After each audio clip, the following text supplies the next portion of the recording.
ప్రభునందు ప్రియమైన సోదర సోదరి, లోతైన బైబిల్ అధ్యయన 21వ క్లాస్కు మీ అందరిని ప్రేమతో ఆహ్వానిస్తున్నాను.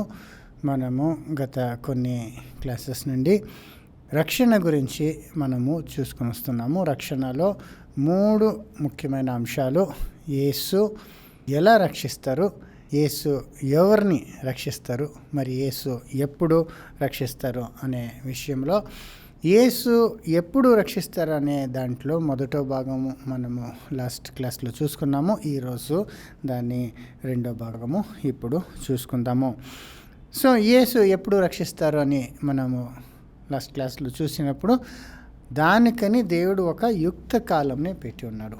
దేవుడు అందరూ రక్షణ పొందాలని ఇచ్చేస్తున్నారు. యేసు అందరి కొరకు విమోచన క్రయదానంగా తన్ను సమర్పించుకున్నారు. అయితే అందరికీ అనుకూలమైన ఒక సమయంలో అది ఆ సాక్షి ఇయ్యబడును అనే 6వ వచనంలో 1 తిమోతి 2:6 ఉన్నది మనం చూసుకున్నాం. దీని గురించిన సాక్షి యుక్త కాలంలో ఇయ్యబడును. సో ఆ యుక్త కాలము మనకి అంటే ఇప్పుడే విశ్వాసులకి ఇప్పుడే విన్నారు కాబట్టి అది ఇప్పుడే యుక్త కాలము. సో మిగతా వాళ్ళకి అది ఇప్పుడు యుక్త కాలం కాదు. ఎందుకంటే ఇది సైతాన్ ప్రపంచము. సైతాను జనాల్ని గుడ్డితనంలో నడిపిస్తున్నాడు. మాత్రం కాదు, సువిశేషము సువార్త వాళ్ళకి పోకుండానట్లు వాడు అనేక కార్యాలు చేస్తున్నాడు.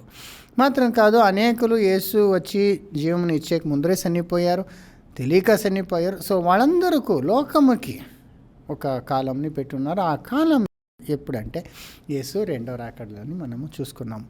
అది అపోస్తలుల 3:19-26 వరకు మనం చూసినప్పుడు కూడా అప్పుడు యేసు వచ్చేప్పుడు అది విశ్రాంతి కాలంగా ఉంటుంది. యేసు వచ్చినప్పుడు సమస్తముకు కుదురుబాటు కాలంగా ఉంటుంది. సో అప్పుడు వరకు దేవుడు లోకములో ఆ 2000 సంవత్సరంలో యేసు పరలోకముకు పోయి మరలా వచ్చే వరకు సంఘముని సిద్ధం చేస్తున్నాడు. ఈ సువార్తనంతా అందరికీ ప్రకటించి దాన్ని నమ్మి వచ్చిన వాళ్ళకి దేవుడు తన పరిశుద్ధాత్మనిచ్చి వాళ్ళని పరిశుద్ధం చేసి వాళ్ళని ఏర్పరచుకుంటున్నాడు. వాళ్ళే అబ్రాహాము ఒక సంతతి, ఒక శరీరము అని మనం లాస్ట్ క్లాస్లో చూసుకున్నాము. సో ఆ శరీరము సంపూర్తి అయిన తర్వాత యేసు రెండో రాకడలో వచ్చి ఆ శరీరము మహిమగల శరీరంలో లేపించి వాళ్ళు మూలముగా ఆ లోక ఆది నుండి మన ప్రవక్తలు నోటితో చెప్పిన ఆ ఒక వాగ్దానం ఏమంటే, నీ సంతతిలో లోక అన్ని వంశాలని ఆశీర్వదించానని చెప్పారు కదా, అది నెరవేరే కాలం వస్తుంది. దానికి అన్నిటికీ కుదురుబాటు కాలం అని మనము చూసుకున్నాము. సో అదే ప్రకారముగా బైబిల్లో పునరుత్థానం అనేది అందరికీ ఉన్నదని చూసుకున్నాము. ఆదాములు ఎలాగ అందరూ మృతి పొందుతున్నారో క్రీస్తులు అందరూ బ్రతికింపబడతారనేది చూస్తాము. అయితే వాళ్ళు తమ వరుసలో అని కూడా చూసుకున్నాం. అదేమంటే క్రీస్తు మొదటి ఫలము, తర్వాత ఆయన వచ్చేప్పుడు ఆయన వారు అంటే ఇప్పుడే విశ్వాసించి ఆయనని వెంబడించిన నమ్మకమైన క్రైస్తవులు వాళ్ళు లేపబడతారు మొదట పునరుత్థానంలో అని మనం చూసుకున్నాము. తర్వాత మిగతా వాళ్ళు తమ వరుసలో అందరూ పునరుత్థానం అవుతుంది. దానికి కరెక్ట్గా ఇంకొక వచనం కూడా మనం చూసుకున్నాం. అదేమంటే అపోస్తలుల కృత్యాలు 24:15లో మనము నీతివంతులకు అనీతివంతులకు మృతుల పునరుత్థానం ఉన్నదన్నది మనము చూసుకున్నాం. సో అక్కడ నీతివంతులు అంటే ఎవరంటే ఇప్పుడే యేసుని నమ్మి వాళ్ళ పాపముని ఆయన రక్తంతో కడిగి నీతివంతులయ్యి నీతివంతులుగా వాళ్ళు బతికిన వాళ్ళు, అలాంటి వాళ్ళకి పునరుత్థానం ఉంది. అనీతివంతులు అంటే మిగతా జనము, యేసునే తెలియక సువార్తని వాళ్ళు తెలుసుకోకుండా వినకుండా చనిపోయిన వాళ్ళకు పునరుత్థానం ఉంటుంది. ఇప్పుడు అందరికీ పునరుత్థానం. అయితే ఏమి వ్యత్యాసము అంటే, నీతివంతులు అంటే ఇప్పుడే విశ్వాసులయ్యి నీతివంతులైన వాళ్ళు పునరుత్థానంలో నిత్య జీవంని పొందుకుంటారు. అయితే మిగతా వాళ్ళు కూడా పునరుత్థానం అవుతుంది. వాళ్ళకి నిత్య జీవము పొందుకునే ఒక సత్య జ్ఞానము ఇవ్వబడుతుంది. సో వాళ్ళు ఎందుకు పునరుత్థానం అవుతారంటే వాళ్ళు సత్యము ఎరుగక వాళ్ళు చనిపోయారు కదా. ఇప్పుడు దేవుని చిత్తమేమి, అందరూ రక్షింపబడి సత్యము గురించిన అనుభవం పొందుకోవాలని దేవుని ఇచ్చాము. సో దాని కొరకే వాళ్ళకి మరణం నుండి రక్షించి వాళ్ళకి సత్యము గురించిన జ్ఞానంని ఇస్తారు. అది మెయిన్గా వాళ్ళకి అవకాశం. అసత్యం అంటే ఏమి, దేవుడు ఒకడే, దేవుడికి మనిషికు మధ్యవర్తి ఒకడే, అతను అందరి కొరకు తన జీవముని ఇచ్చిన యేసు ప్రభుని. వాళ్ళని తెలుసుకుంటే నిత్య జీవం పొందొచ్చు కదా. అది తెలియక వాళ్ళు చనిపోయారు కాబట్టి వాళ్ళకి ఆ తెలుసుకునే సందర్భం ఇచ్చే కొరకే వాళ్ళని పునరుత్థానంలో లేపుతారు అనేది మనము చూసుకున్నాము. అయితే పునరుత్థానంలో వాళ్ళు లేపబడిన తర్వాత సత్యము గురించిన అనుభవము పొందుకునే ఒక అనుకూలమైన అంటే యుక్త కాలముని దేవుడు వాళ్ళకి సిద్ధము చేసి పెడతారు. అదే యేసు రెండో రాకడలో అలాంటి ఒక కాలము, అలాంటి ఒక సందర్భముని దేవుడు వాళ్ళ కొరకు సిద్ధము చేస్తారు. అప్పుడు అందరూ సత్యం గురించిన అనుభవంని పొందుకుంటారు. దానికి తర్వాత వాళ్ళకి ఒక ఫైనల్గా తీర్పు కూడా ఉంటుంది. ఆ తీర్పులో వాళ్ళకి నిత్య జీవం ఇవ్వాలా లేదంటే రెండో మరణంలో వాళ్ళు మరలా చనిపోవాలని అనేది దేవుడు తీర్పు చేస్తాడు కదా. సో దీంట్లో మనం ఏం తెలుసుకున్నామంటే ఇప్పుడే విశ్వాసులై నీతివంతులైన వాళ్ళకి దేవుడు నిత్య జీవం ఇస్తాడు. అయితే వాళ్ళకు ఒక తీర్పు ఉంటుంది. అది ఎప్పుడు తీర్పు? ఇప్పుడు విశ్వాసులకి నీతివంతులకి ఎప్పుడు తీర్పు అంటే ఇప్పుడే ప్రారంభమైంది తీర్పు. సో మనకు ఇప్పుడే తీర్పు అవుతుంది. ఎలాగంటే మన సత్యం గురించిన జ్ఞానము పొందుకున్నాము, దేవుని కృప పొందుకున్నాము, పరిశుద్ధాత్మ పొందుకొని ఆయన బిడ్డలైనాము, ఆయన సమస్త మంచి ఆశీర్వాదం పొందుకొని ఉన్నాము. ఇప్పుడు మనము ఎలా జీవిస్తున్నాము అనేది దేవుడు చూస్తున్నారు కదా. మనము నీతివంతులుగా మారుతున్నామా, నీతివంతులు ఎంచబడి ఉన్నాము. అయితే మనం మరల పాపంలో జీవించకూడదు కదా. మనము దేవుని బిడ్డలుగా మారాలి కదా ఆయన కృపతో. సో అది కొంచెం కష్టమే ఈ కాలంలో. ఎందుకంటే సైతాన్ ఇంకా ఉన్నాడు. సైతాను మనకి విరుద్ధముగా శోధన తీసుకొస్తుంటాడు. సో ఆయనని విశ్వసించి ఆయనకి ఇష్టంగా జీవించేది కష్టమే ఈ కాలంలో. అయితేనూ అలా జీవించిన వాళ్ళకి దేవుడు ఒక విశేషమైన ఒక పునరుత్థానము, విశేషమైన రక్షణని మనము చూసుకున్నాము. మనుషులందరికీ రక్షకుడు, విశేషంగా విశ్వాసులకు. ఎందుకంటే ఇప్పుడు విశ్వాసులుగా ఉండేది చాలా కష్టము. మరి అలాగో వాళ్ళు విశ్వాసులుగా ఉంటే వాళ్ళకి పునరుత్థానంలో ఒక మిగతా వాళ్ళకి ఇచ్చే పునరుత్థానం కంటే ఒక శ్రేష్టమైన పునరుత్థానం. అదేమంటే వాళ్ళు యేసు వచ్చేప్పుడు యేసుని ఉన్నలాగా చూస్తారు, యేసులాగా వాళ్ళు చేంజ్ అవుతారు. అంటే వాళ్ళు మహిమగల శరీరాల్లో లేపబడతారు. చూసారా, దాన్ని మొదట యోహాన్లో మన అందరికీ తెలుసు. దాన్ని చదువుకుందాం.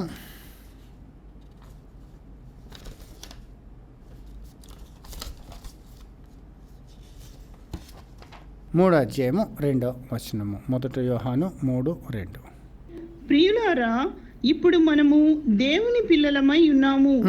మనమిక ఏమవుదుమో అది ఇంకా ప్రత్యక్షపరచబడలేదు గాని ఆయన ప్రత్యక్షమైనప్పుడు ఆయన ఉన్నట్లుగానే ఆయనను చూతుము గనుక ఆయనను పోలియుందుమని ఎరుగుదుము. చూసారా, ఆయనని పోలియుందుమని. ఆయన మహిమగల శరీరముతో వస్తున్నారు. ఆ రీతిగా మనం పునరుత్థానం అవుతాం. అయితే దానికి ముందు తీర్పు జరగాల. తీర్పు ఎప్పుడు అవుతుందంటే ఇప్పుడే జీవితకాలంలో మనకు తీర్పు అవుతుంది. అది మొదట పేతురు 4:17 క్లియర్గా మనము చదువుకుందాం. మొదట పేతురు 4:17. తీర్పు దేవుని ఇంటి యొద్ద ఆరంభమగు కాలము వచ్చి ఉన్నది. చూసారా, తీర్పు ఎక్కడ ప్రారంభం? అలా దేవుని ఇంటిలో ప్రారంభం. దేవుని ఇంటి అంటే ఏమి? సంఘం. మీరే దేవుని ఆలయం అని చెప్పారు కదా. మీరు జీవగల రాయులు లాగా కట్టపడుతున్నారన్నారు కదా. అంటే విశ్వాసులు ఇప్పుడు దేవుని ఇంటిలో ప్రారంభం అవ్వాల. ప్రారంభం అయిపోయింది కదా. మనం ఎప్పుడు విశ్వసించామో మా పాపమంతా క్షమించారు, తర్వాత మనం ఏ రీతిగా జీవిస్తున్నామనేది మమ్మల్ని చూస్తున్నారు కదా. మరణము లోపల మనం ఏమవ్వాలా? సంపూర్ణంగా మారాల. మరణించినప్పుడు మరణం వరకు నమ్మకంగా ఉండాలి. మనం విశ్వాసంని కాపాడుకోవాలి. ఆ రీతిగా మనము జీవించి వస్తే అప్పుడు ఆయన మాకు విశేషమైన రక్షణ ఇస్తారు, నిత్య జీవం. మనం పునరుత్థానం అయిందే మనకి నిత్య జీవం ఇచ్చేస్తారు కదా. ఒకవేళ లేదంటే మనము దానికి విరోధముగా నడుచుకుంటే, దేవుని చిత్తము తెలుసుకున్న తర్వాత దేవుని పరిజ్ఞానము పొందిన తర్వాత, యేసుక్రీస్తు రక్తముతో కడగబడిన తర్వాత, మనము ఆయనని ఎరుగనని ఆయనకి విరోధముగా మనము చేస్తే, విశ్వాసం నుండి పడిపోతే కదా, మా రక్షణని పోగొట్టుకునే ఛాన్స్ కూడా ఉంది. దాన్ని దేవుడు తీర్పు చేస్తాడు కదా. అలా అయిన వాళ్ళకి రెండో మరణం అనేది కూడా ఉంది కదా. మరణం నుండి రక్షింపబడారు. ఆదాము నుండి అందరికీ వచ్చిన మరణం నుండి రక్షణ అయింది, క్షమాపణ అయింది. ఇప్పుడు వాళ్ళు దేవుని కొరకు జీవించాలా. అలా జీవించకుండా మరలా వాళ్ళు వెనుకకి పడిపోతే, వాళ్ళు అలాగే మారు మనసు పొందక అలాగే సస్తే, అప్పుడు వాళ్ళకి రెండో మరణం కూడా ఉంటుంది. ఇది తీర్పు ఇప్పుడు జరుగుతున్నది. అదే ఇక్కడ మనం చదువుకుందాం ఇంకొకసారి. తీర్పు దేవుని ఇంటి యొద్ద ఆరంభమగు కాలము వచ్చి ఉన్నది. చూసారా, దేవుని ఇంటిలో ఆరంభమయ్యే కాలము వచ్చి ఉన్నది. అది మన యొద్దనే ఆరంభమైతే దేవుని సువార్తకు అవిధేయులైన వారి గతి ఏమవును? చూసారా, అది మా మధ్యలో అది ప్రారంభమైతే దేవుని సువార్తకి అవిధేయులైన వాళ్ళ గతి ఏమి అంటున్నారు అంటే, దేవుని సువార్తకి అవిధైన వాళ్ళు ఎవరు? మిగతా వాళ్ళు దేవుని సువార్తకు విధేయులు అవ్వలేదు. ఎందుకంటే సువార్తనే వినలేదే, యేసు ఎవరనేది తెలుసుకోలేదు. దాన్ని గ్రహించక, దాన్ని నమ్మకుండా, దానికి విధేయుల అవ్వకుండా ఉన్న వాళ్ళకి గతి ఏమైపోతుందండి. ఎందుకంటే అక్కడ ఇంకొక పైన నుండి చదివితే చూడొచ్చు, నీతివంతులే రక్షింపబడేది కష్టం అంటారు. అంటే అవినీతి వాళ్ళు, పాపులు ఎక్కడ నిలవబడతారంటే వాళ్ళకి ఇంకా అసలు ఛాన్స్ ఇప్పుడు లేదు. ఇప్పుడు వాళ్ళని దేవుడు తీర్పు చేసేదైతే ఒక్కడూ రక్షింపబడరు.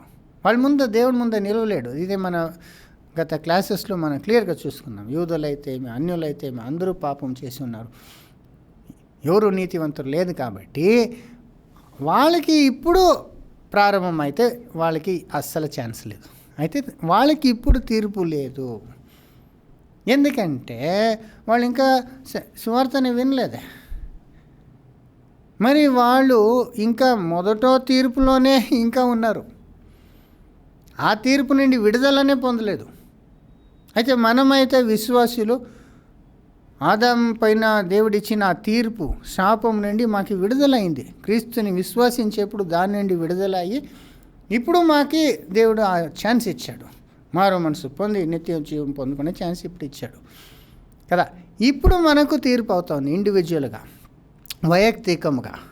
ఆదాములో అందరికీ తీర్పు అయిపోయింది. అయితే ఇప్పుడు విశ్వాసులకు ఒక్కొక్కరు వాళ్ళు పరివర్తన ఎలాగుంటుంది, సత్యము తెలుసుకున్న తర్వాత, దేవుని మంచి వాక్యం రుచి చూసిన తర్వాత, దేవుని కృప పొందిన తర్వాత మనం ఎలా ఉంటున్నాము అనేదానికి ఇప్పుడు మనకి తీర్పు జరుగుతున్నది.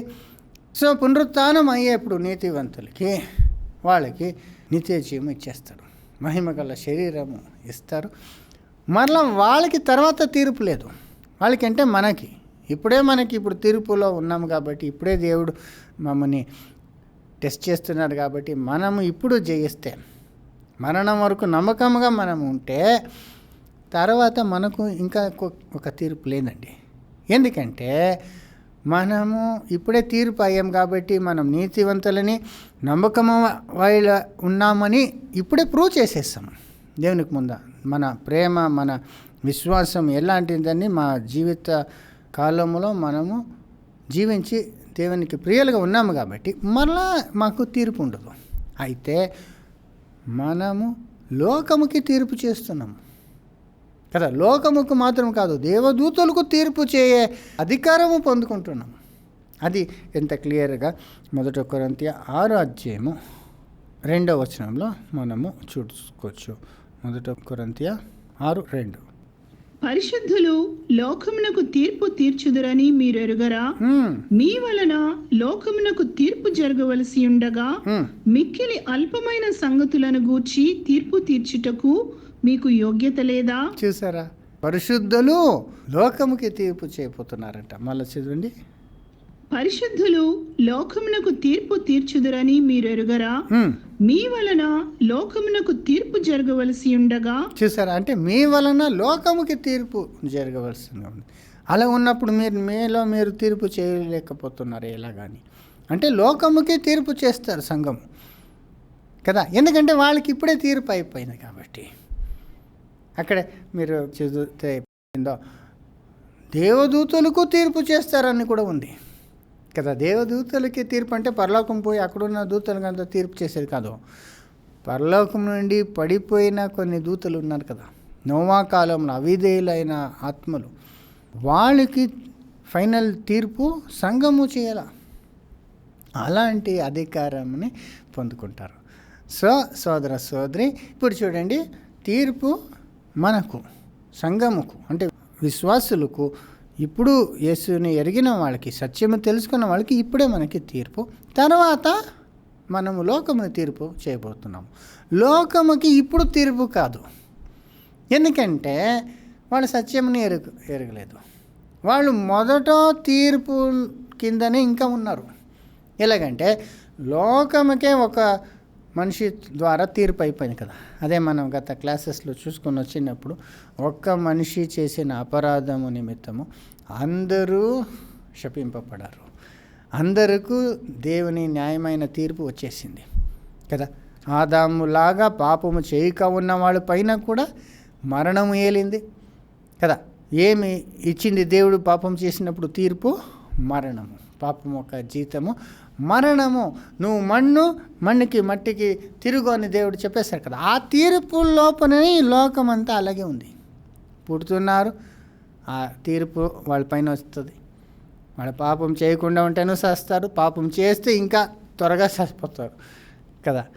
దుర్మార్గులు, వాళ్ళకున్న ఆయుస్సు కూడా వాళ్ళు పూర్తి చేసుకోకుండా వాళ్ళు త్వరగా చనిపోతారు. అయితే అందరూ చనిపోతున్నారు, ఎందుకంటే ఆ తీర్పు అందరిపైన ఉంది అని మనం చూస్తున్నాం. దాని నుండి వాళ్ళు ఇంకా విడుదల అవ్వలేదు. యేసు వాళ్ళ కొరకు జీవం ఇచ్చేశారు, అయితే వాళ్ళు దాన్ని ఎరగలేదే, దాన్ని విశ్వసించలేదే, తెలుసుకోలేదే. దానికి ఆ తీర్పు, ఆ కోపము, దేవుని యొక్క శాపము పైన ఉండి అలాగే చనిపోతారు.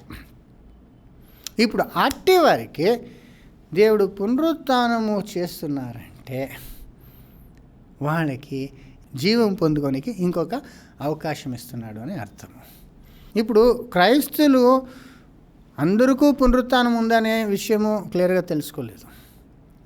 చాలా జనం క్రైస్తవులు ఏమనుకుంటారు, మనకు పునరుత్థానం అవుతుంది, యేసు వస్తారు, మమ్మల్ని పరలోకం తీసుకుని పోతారు, మిగతా వాళ్ళందరినీ నరకంకి వేసేస్తాడు. అయితే వాళ్ళకు పునరుత్థానం ఉంది, చనిపోయిన వాళ్ళు లేచి వస్తారు అనేది అందరికీ తెలియదు. అయితే పునరుత్థానం తర్వాత కూడా ఏమి అవుతుంది అనే విషయం కూడా వాళ్ళకి క్లారిటీ లేదు. చాలా క్రైస్తవులకి అడగండి, యేసు వచ్చిన తర్వాత అందరికీ పునరుత్థానం చేస్తారు, ఏం చేస్తారు వాళ్ళకి అంటే ఏమంటారు? తీర్పు చేస్తారు. వాళ్ళకి న్యాయ తీర్పు అంటే ఏ రీతిగా న్యాయ తీర్పు ఇస్తాడు? ఆల్రెడీ వాళ్ళు పాపం చేశారు, పాపం ఇచ్చే జీతం మరణము, చనిపోయారు కదా, అక్కడికి అయిపోయింది కదా వాళ్ళకి.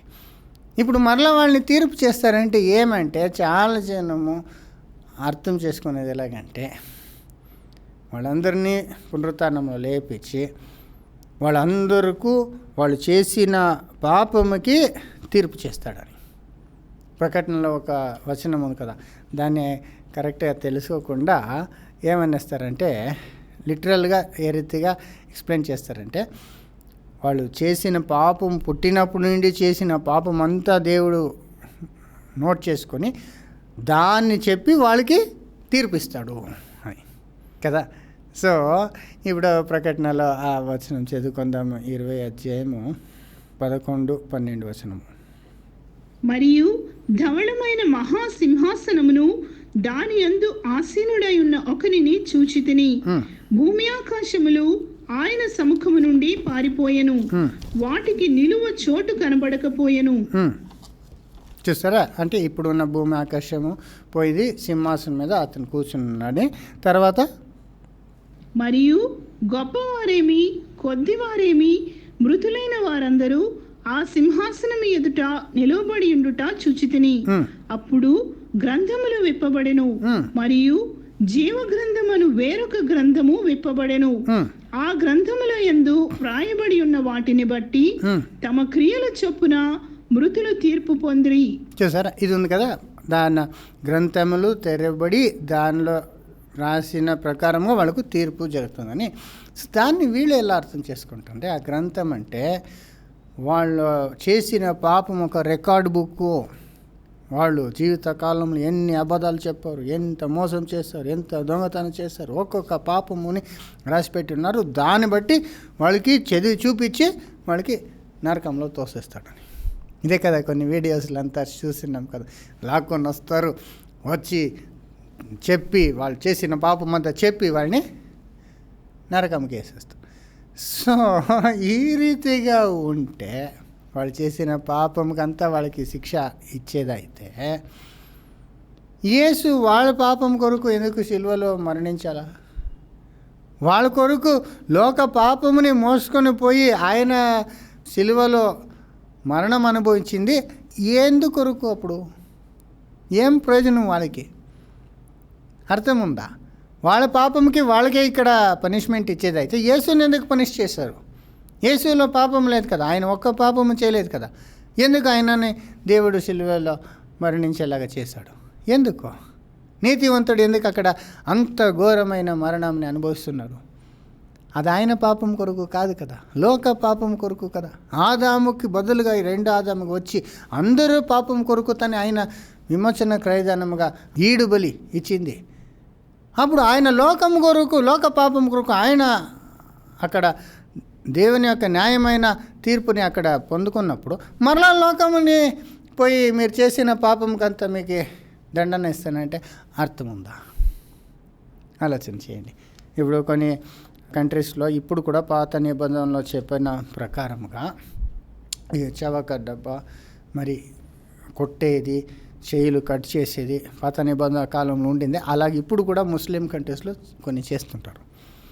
అక్కడ కొన్ని తప్పులు చేస్తే ఒక 3 చవక డబ్బా వేస్తారండి. అది మామూలుగా ఉంటుందండి, అది చాలా నొప్పిగా ఉంటుంది. ఇన్ఫ్యాక్ట్ కొందరు 1-2 కొట్టినప్పుడు అన్కాన్షియస్ అయి పడిపోతారంట, అలాగా ఉంటుందంట ఆ దెబ్బ. సో అలాంటి ఒక దేశంలో మీరు పోయి ఏమో తప్పు చేసి పట్టుపడి ఇప్పుడు మీకు కొట్టాలనుకోండి, కొట్టేకి మేము అందరినీ తీసుకొస్తారు. అప్పుడు మీ ఫ్రెండ్ మీ మీద ప్రేమతో వాళ్ళని కొట్టకండి, వాళ్ళకి అన్కాన్షియస్గా చనిపోతారేమో అని వచ్చి నాకు కొట్టండి అంటారు. ఎందుకంటే అక్కడ 3 సారి కొట్టాలంటే కొట్టేస్తారు. అన్కాన్షియస్ అయితేను అక్కడే అంబులెన్స్ ఉంటుందట. అంబులెన్స్ తీసుకొని పోయి హాస్పిటల్లో ట్రీట్మెంట్ ఇచ్చి వాళ్ళకి కాన్షియస్ వచ్చిన తర్వాత మరలా తీసుకొచ్చి మిగతాది కొడతారంట. ఇంత కొట్టాలంటే అంత కొట్టాల.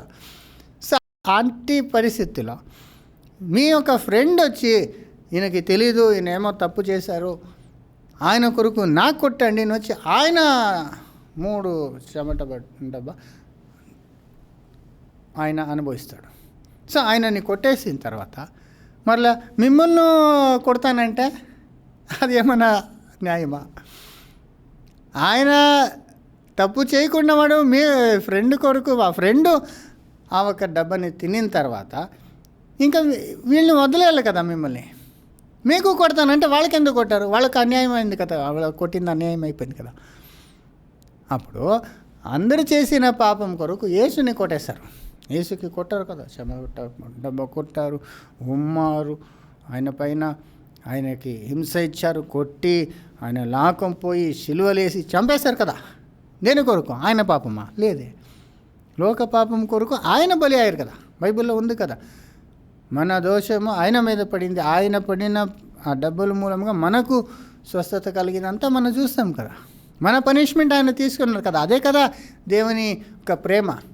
లోకముని పాపము ఒక జీతాలు మరణం నుండి రక్షించే కొరకు తన కుమారుని మరణముకి అప్పగించారు కదా. అదే కదా దేవుని ప్రేమ. అలా చేసేసి మరలా అందరూ లైన్గా రండి, మీరు చేసిన పాపం అంతా చదివి మిమ్మల్ని దండాన్ని ఇస్తానంటే మీనింగ్ ఉంటుందండి. సో బాగా మనం ఒక విషయం అర్థం చేసుకోవాలి. పాపం ఇప్పుడు లోకం అందరూ చేస్తున్నారు కదా, దానికి దండన ఏమంటే మరణము. మరణమే ఆ దండన. మరణముకి తర్వాత కాదు, మరణముకి ముందు వచ్చే అన్ని కష్టము, నొప్పి, వ్యాధి, ఇదంతానే పాపం వల్ల వచ్చే దండన. ఇది బైబిల్లో చాలా క్లియర్గా ఉంది, మనందరికీ తెలుసు. పాపం ఇచ్చే జీతము మరణము అని దేవుని ఉచితార్థ వరమో క్రీస్తు మూలముగా నిత్య జీవం అందరికీ తెలుసు. సో పాపం వల్ల వచ్చేది మరణమే, మరణం తర్వాత కాదు. అయితే చాలా జన క్రైస్తవం మేము అనుకోండి మరణము తర్వాత తీర్పు వస్తుందని కదా.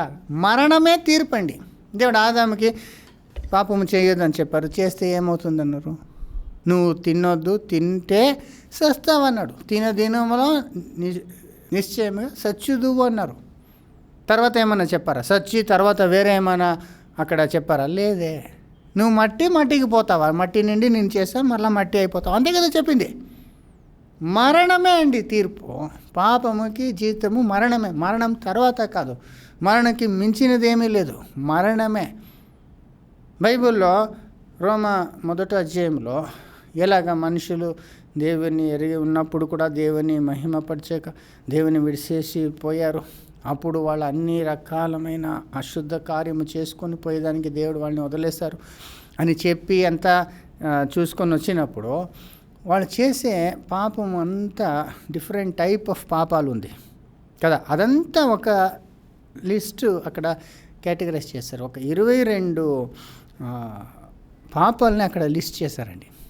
అక్కడ అన్ని పాపము ఒకటి తర్వాత ఒకటి చెప్పి దానికి వచ్చే దండన ఏమనేది అక్కడ క్లియర్గా చెప్పి ఉన్నారు. చూడండి, రోమా 1వ అధ్యాయము 29 నుండి 31 వరకు చదువుకొని వస్తాం. అట్టివారు సమస్తమైన దుర్నీతి చేతను, చూడండి, సమస్తమైన దుర్నీతి అంటే ఆ దుర్నీతిలో అన్ని టైప్ ఉన్నది కదా, అన్ని దుర్నీతి చేతను, సమస్తమైన దుర్నీతి చేతను, దుష్టత్వము చేతను, లోభము చేతను, ఈర్ష్య చేతను నిండుకొని. చూసారా, ఇదంతా అన్ని రకరకాలైన పాపము నిండుకొని మత్సరము, నరహత్య, కలహము, కపటము, వైరమును వాటితో నిండిన వారై కొండెగాండ్రును, అపవాదకులను, దేవద్వేషులను, హింసకులను, అహంకారులను. చూడండి, అన్ని వచ్చేసింది. అహంకారులను, బింకములాడువారును, చెడ్డవాటిని కల్పించువారును, తల్లిదండ్రుల కవిధేయులను, అవివేకులను, మాట తప్పువారును, అనురాగరహితులను, నిర్దయులు నైరి. అన్ని రకాలు మెన్షన్ చేశారు అక్కడ. అన్ని అంతా చేసే పాపులు ఉన్నది, పాపం చేస్తున్నారు మనుషులు. అలాంటి వాళ్ళకి ఏమి దేవుడిచ్చే తీర్పు అనేది నెక్స్ట్ వచనంలో 32లో చదవండి. ఇట్టి కార్యములను అభ్యసించువారు మరణమునకు తగినవారు అను దేవుని న్యాయ విధిని. ఏమండి, ఇట్టి కార్యము చేసేవాడు దేనికి తగినవాడు? మరణముకి తగినవాడు అనే దేవుని ఆజ్ఞా విధిని వాళ్ళు తెలిసిను వాళ్ళు చేస్తున్నారని. చూడండి ఇంత క్లియర్గా. ఇట్టి కార్యములను అభ్యసించువారు మరణమునకు తగినవారు అను. ఏమండి, మరణముకు తగినవారు. మరణముకు తర్వాత వేరే ఏమి దండన చెప్పలేదు. మరణానికి తగిన వాళ్ళే. మరణమే ఇలాంటి పాపం చేసిన వాళ్ళకంతా లాస్ట్లో వచ్చేది మరణమే అని చెప్తున్నారు. మరణం తర్వాత ఏమీ లేదు. చదవండి క్లియర్గా. ఇట్టి కార్యములను అభ్యసించువారు మరణమునకు తగినవారు అను దేవుని న్యాయ విధిని. ఏమండి, ఇది దేవుని న్యాయ విధి.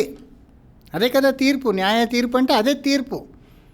ఇలాంటి చేసేవాళ్ళకి మరణముకి తగిన వాళ్ళు అని దేవుడిచ్చిన న్యాయ విధిని వాళ్ళు ఎరిగి వాటిని చేయుచున్నారు.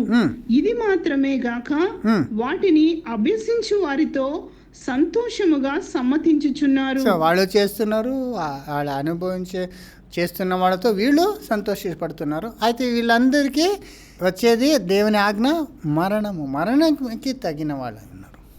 సో ఇది మనం అర్థం చేసుకోవాలి. పాపం ఇచ్చే జీతము మరణము.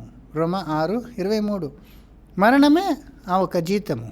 దాని తర్వాత ఏమీ లేదు. దానికి ముందు వచ్చేది ఏమిటి? కష్టము, దుఃఖము, నొప్పి. ఇదంతా పాపం వల్ల కదా వచ్చింది. ఎంత దుఃఖం ఉందికండి మా జీవిత కాలంలో మనం అనుభవించేప్పుడు. ఆ నొప్పి వచ్చినప్పుడు ఎంత కష్టం ఉంటుంది. లాస్ట్ వీక్ నాకు కొన్ని ప్రాబ్లమ్స్ వచ్చిందండి శరీరంలో. ఒక రీతి చూస్తే నాకు కొంచెం స్టమక్ అప్సెట్ అయిందండి. మనం బాగా తింటుంటాము, బాగా హ్యాపీగా ఉంటాము. సమ్ టైమ్స్ తినింది అది జీర్ణం అవ్వకుండా మనకి ఎంత కష్టమైపోతుంది, ఎంత బలహీనత అయిపోతుంది. ఏం తింటేనో మన అది బాడీలో తట్టుకోలేకుండా ఉన్నప్పుడు ఎలాంటి ఒక పరిస్థితి. సరే, దాని నుండి కొంచెం రికవర్ అవుతున్నప్పటికీ థ్రోట్ ప్రాబ్లం వచ్చేసింది. థ్రోట్ ఇన్ఫెక్షన్ అయిపోయి దగ్గు ఎక్కువ, కాఫ్ ఇదంతా ఆ రీతిగా అయిపోయిందండి. సో ఎలాగుందంటే రెండు, ఇప్పుడు స్టమక్ అప్సెట్ అయింది, వీక్ అయిపోయాను, కొంచెం ఏమైనా జ్యూస్ తాగదామంటే థ్రోట్ ప్రాబ్లం వచ్చేస్తుంది కదా. కూల్గా జ్యూస్ ఏమన్నా ఫ్రెష్ జ్యూస్ తాగితే దగ్గు ఎక్కువ అయిపోతుంది. అయితే దగ్గు కొరకు ఏమైనా సూపో ఏమంటా కాఫీనో టీనో అలా తాగితే స్టమక్ ప్రాబ్లం అయిపోతుంది నా పరిస్థితి. దీని మధ్యలో పళ్ళనొప్పి వేరే స్టార్ట్ అయిపోయిందండి. ఒక సైడు లైట్గా పళ్ళనొప్పి అది ఇంక్రీజ్ అవుతూ ఉంది. మీ అందరికీ తెలుసు కదా పళ్ళనొప్పి ఏంటి ఎలాగుంటుందని. సో ఇదంతా కొంచెం మైల్డ్గానే వచ్చింది. అయితేను ఈ పరిస్థితులు చూసేప్పుడు లైఫ్ ఏమైపోతుంది ఏమప్పా. కొందరు ఆ ఒక నొప్పి తట్టుకోలేక సూసైడే చేసేసుకుంటారు. అలా అయిపోతుంది కదా. అయ్యో ఎంత నొప్పి అప్పా, చనిపోతేనే పర్వాలేదు, ఈ నొప్పి పోతే చాలు అనుకొని ఎంతో జనము అలా చేస్తూనే ఉంటారు. అది మాత్రం కాదు, మానసికమైన కష్టము, దుఃఖము, ఆర్థికముగా మరి వేరే వేరే రీతిలో వాళ్ళకి ఎంత దుఃఖము, కష్టం వచ్చినప్పుడు ఎంతో జనము ఈ జీవితమే వద్దని చనిపోతుంటారు కూడా. చూసారా, ఇదంతానే పాపం ద్వారా వచ్చింది. మనం చేసే పాపము, ఇంకొకరు మనకు విరుద్ధంగా చేసే పాపం వలన ఉండొచ్చు. బట్ అల్టిమేట్లీ ఆదాం చేశాడు పాపం, అందరికీ వచ్చేసింది. అదే అండి, ఎంత పాపం చేస్తేనో లాస్ట్లో మరణమే. సో మట్టికి మట్టి అయిపోయి ఇంకా అంతే, ఫినిష్. ఇప్పుడు అలాగ అందరూ పాపం చేశారు కాబట్టి అందరూ చస్తున్నారు. అది కేసు క్లోజ్ అవ్వాల, చచ్చిపోయారు, అంతే, ముగించింది. ఇంకా వాళ్ళ జీవితంని పోగొట్టుకున్నారు. అయితే దేవుడు మామూలుని ప్రేమించి వాళ్ళ కొరకు తన కుమారుని పంపించి, కుమారుడు ఆ మరణమని తాను అనుభవించారు కాబట్టి ఇప్పుడు అందరికీ పునరుత్థానం ఉంది అని దేవుడు చెప్తున్నాడు. చూసారా, ఇప్పుడు వాళ్ళు పాపం చేశారు కదా, పాపం చేసి చనిపోయినారు. సో వాళ్ళకి కరెక్ట్గా ట్రీట్మెంట్ అయింది, కరెక్ట్గా తీరిపోయింది. అయితే మరలా వాళ్ళని లేపిస్తారంటే అదే దేవుని కృప, అదే దేవుని ప్రేమ. ఏం చదువుతాం, పాపం ఇచ్చే జీతము మరణము. అయితే దేవుని ఉచితార్థ వరము క్రీస్తు యేసు మూలంగా నిత్య జీవం అన్నారు. ఇప్పుడు అందరికీ నిత్య జీవము ఒక గిఫ్ట్గా ఇవ్వాలని దేవుడు తీర్మానించున్నాడు కదా. దేవుని సంకల్పం అదే, అందరూ రక్షణ పొందాలా, సత్యము తెలుసుకోవాలా, సత్యం తెలుసుకుంటే నిత్య జీవము పొందుకోవచ్చు. దానికి వాళ్ళని పునరుత్థానంలో లేపిస్తున్నారు. చూసారా సోదర సోదరి, ఇప్పుడు చనిపోయిన వాళ్ళు పునరుత్థానం అయ్యారంటే తర్వాత తీర్పు అన్నప్పుడు వాళ్ళు గత జీవితంలో చేసిన పాపం కొరకు కాదు, వాళ్ళు గత జీవితంలో చేసిన పాపంకి ఇక్కడ అనుభవించారు కదా. ఇక్కడ ఎంత వ్యాధులు, అవమానము, దుఃఖము, నొప్పి, యాక్సిడెంట్లు, మర్డర్లు అంతా ఇక్కడ అయిపోయింది కదా. అంతా ఇక్కడ సత్యకు ముందు అనుభవించేశారు కదా ఒక్కొక్కరు కూడా. అక్కడికి అయిపోయింది అది, వాళ్ళు చేసిన దానికి అక్కడే మరణం అయిపోయింది. ఇంకా అలాంటి వాళ్ళు మరలా పునరుత్థానం లేపించారంటే అదే ప్రూఫ్ వాళ్ళ పాపం అంతా ఏమైపోయింది, దేవుడు మన్నించారని అర్థం కదా. ఎంత క్లియర్గా చూడండి, వాళ్ళు పాపం చేసి వాళ్ళు జైలుకి వెళ్ళిపోయారు. సో అయితే జైలు నుండి మరలా వాళ్ళని తీసుకొస్తానంటే బయటికి, అప్పుడు వాళ్ళకి ఆ ఒక తీర్పు నుండి ఒక రిలీఫ్ ఉంది అని కదా అర్థము. చనిపోయిన వాళ్ళని లేపించారంటే ఏదో ఒక నిరీక్షణ వాళ్ళకి ఇవ్వబోతున్నాడనే ఒక కారణంతోనే అది దేవుడు వాళ్ళని మళ్ళీ లేపించాడు కదా. సో అది ఎందుకనేది మనం చేస్తాం, అది దేవుని కృప, దేవుని వరము. అలా అందరినీ పునరుత్థానం, ఆదాములో మరణించే వాళ్ళందరినీ క్రీస్తులు బతికి చేసి వాళ్ళకి సత్యం గురించిన అనుభవం ఇస్తారు. అనుభవం ఇచ్చిన తర్వాత అంటే వాళ్ళకి ఆ సత్యము తెలుసుకునేలాగా ఒక సుసందర్భంని చేసి ఇస్తారు. అదే మనం చూస్తున్నాం కదా, అన్నింటికి కుదురుబాటు కాలము యేసు వచ్చి సంఘమును లేపి వాళ్ళతో వాళ్ళ మూలముగా, యేసు మూలముగా, సంఘం మూలముగా వీళ్ళకి ఈ సత్యము ఒక పరిజ్ఞానం వచ్చిన తరువాత లాస్ట్లో వాళ్ళకి తీర్పు చేస్తారు. వాళ్ళకు ఒక తీర్పు ఉంది. ఎలాగా మనకి ఎలాగా సత్యము దేవుడు ఇచ్చాడు. ఇప్పుడు మన నమ్ముకొని వచ్చిన తర్వాత మా పాపముని క్షమించాడు, కృప ఇచ్చాడు అని చేసి మనకి తీర్పు చేశారు కదా. లాస్ట్లో మనము సువార్తకు విధేయులయ్యామా లేదా అనేది దేవుడు చూస్తారు కదా. అలా ఉంటే మనం నిజంగా దేవుని బిడ్డలుగా మారి నీతిని ప్రేమించి దేవుని ప్రేమించే బిడ్డలుగా మనం మారితే మన పాపమును వదిలేసి దేవుని కృప చేత మనం నీతివంతులుగా మనము చివరి వరకు మనము విశ్వాసంని కాపాడుకొని సస్తే అప్పుడు మనకి నిత్యజీవం ఇస్తారు కదా. టెస్ట్ చేస్తారు కదా. ఒక తీర్పు అయింది కదా మనకు, అలాగే వాళ్ళకు ఒక తీర్పు ఉంటుంది. దేన్ని బట్టి? పూర్వకాలంలో జీవితంలో జన్మంలో చేసిన పాపం కాదు, దానికి మరణంలో అయిపోయింది. ఈ పునరుత్థానం అయిన తర్వాత సత్యం గురించిన అనుభవం పొందిన తర్వాత వాళ్ళు ఏ రీతిగా ఉంటారు అనేది పెట్టి వాళ్ళకి తీర్పు చేస్తారు. ఎందుకంటే దేవుడు ఆ నిత్య జీవం పొందుకునే అవకాశం అందరికీ ఇస్తాడు. పునరుత్థానం చేసి అందరికీ ఆ సత్యము తెలుసుకునేలాగా చేసేస్తాడు. అది ఎలా చేస్తారని మనం ఫ్యూచర్లో చూస్తాము. అయితే చేసిన తర్వాత వాళ్ళు ఎలా రియాక్ట్ అవుతారు అనేది వాళ్ళకి విడిసింది. వాళ్ళు దాన్ని సంతోషముగా అంగీకరించి పాపముని వదిలేసి దేవుని బిడ్డలుగా మారి నిత్యజీవం పొందుకోవచ్చు, లేక దేవునికి విరుద్ధముగా వాళ్ళు తిరుగుబడి వాళ్ళు రెండో మరణంలో కూడా చనిపోవచ్చు. అది కూడా ఉంది. ఇప్పుడు రెండవ మరణం అంటే, ఇప్పుడు మొదటో మరణము ఆదాం నుండి అందరికీ వచ్చింది. వీళ్ళు పాపం చేశారు, మరణించారు, అందరూ చనిపోయారు. ఓకే. పునరుత్థానం అయిన తర్వాత సత్యం గురించిన అనుభవం పొందుకున్న తర్వాత మరలా వాళ్ళు సస్తే అది రెండో మరణం అవుతుంది. అది పర్మనెంట్ అయిపోతుంది. అది నిత్య మరణము. దాని నుండి ఇంకా వేరే రక్షణ లేదు, మళ్ళీ పునరుత్థానం లేదు, ఏముండదు. For ever gone. అయితే ఒకవేళ వాళ్ళు సత్యముని తెలుసుకున్న తర్వాత పునరుత్థానం తర్వాత వాళ్ళు దేవుని బిడ్డలు అయిపోతే వాళ్ళకి నిత్య జీవం ఇచ్చేస్తారు. అదే కదా ఆయన ఉద్దేశము. అందరూ రక్షణ పొందాలా, అందరూ సత్యము తెలుసుకోవాలా, సత్యము తెలుసుకుంటే నిత్య జీవము పొందుకోవాలా అనేదే దేవుని ఇష్టం కదా. దానికి కొరకే కన్నా దేవుడు యేసుని పంపించింది. లోక రక్షకుడుగా ఉండాలని కదా పంపించింది. అయితే ఈ జీవిత కాలంలో మాత్రమే నమ్మిన వాళ్ళకు మాత్రమే రక్షణ అనేస్తే అప్పుడు యేసు ఎంత జనం రక్షిస్తారు? లోక రక్షకుడారా? ఎలాగా? కొందరికే ఆ రక్షణ దొరుకుతుంది. ఇప్పుడే నమ్మిన వాళ్ళు కొందరే కదా. మీరు అది చూస్తే ఆదాం నుండి ఇప్పుడు వరకు 6000 సంవత్సరంలో విశ్వాసులు శాతము మీరు చూస్తే చాలా తక్కువ ఉంటుంది. ఎందుకంటే ఇప్పుడు యేసు వచ్చి 2000 సంవత్సరం తర్వాత సువార్త పరిచయం అయిన తర్వాత 33.4% ఇప్పుడు లోక క్రైస్తవులు అంటే వెనకాల పోతా తక్కువ అయిపోయి 0 అయిపోయి ఇంకా యేసుకు ముందు ఉన్న 4000 సంవత్సరంలో అసలు నిల్ కదా, అక్కడ ఎవరూ లేదు కదా. అప్పుడు ఈ జీవితంలోనే నమ్మి క్రైస్తవులు అయిన వాళ్ళకి మాత్రమే రక్షణ, సంఘముకు మాత్రమే రక్షణ అంటే అప్పుడు యేసు లోక రక్షకుడని చెప్పలేడు. దేవుడు ఆయన కుమారుని లోకం కొరకు ఇచ్చారు కదా. లోక పాపం కొరకు ఆయన కుమారుని ఇచ్చారు. కుమారుడు అందరి కొరకు విమోచన క్రయధనంగా సమర్పించుకున్నారు. అయితే దానివలన రక్షణ పొందేది కొందరే అయితే అన్నీ టోటల్ వేస్ట్ కదా. ఏమి ప్రయోజనము? అది దేవుడు అది వరం అన్నారు. ఉచితార్థ వరం అంటే ఏమండి?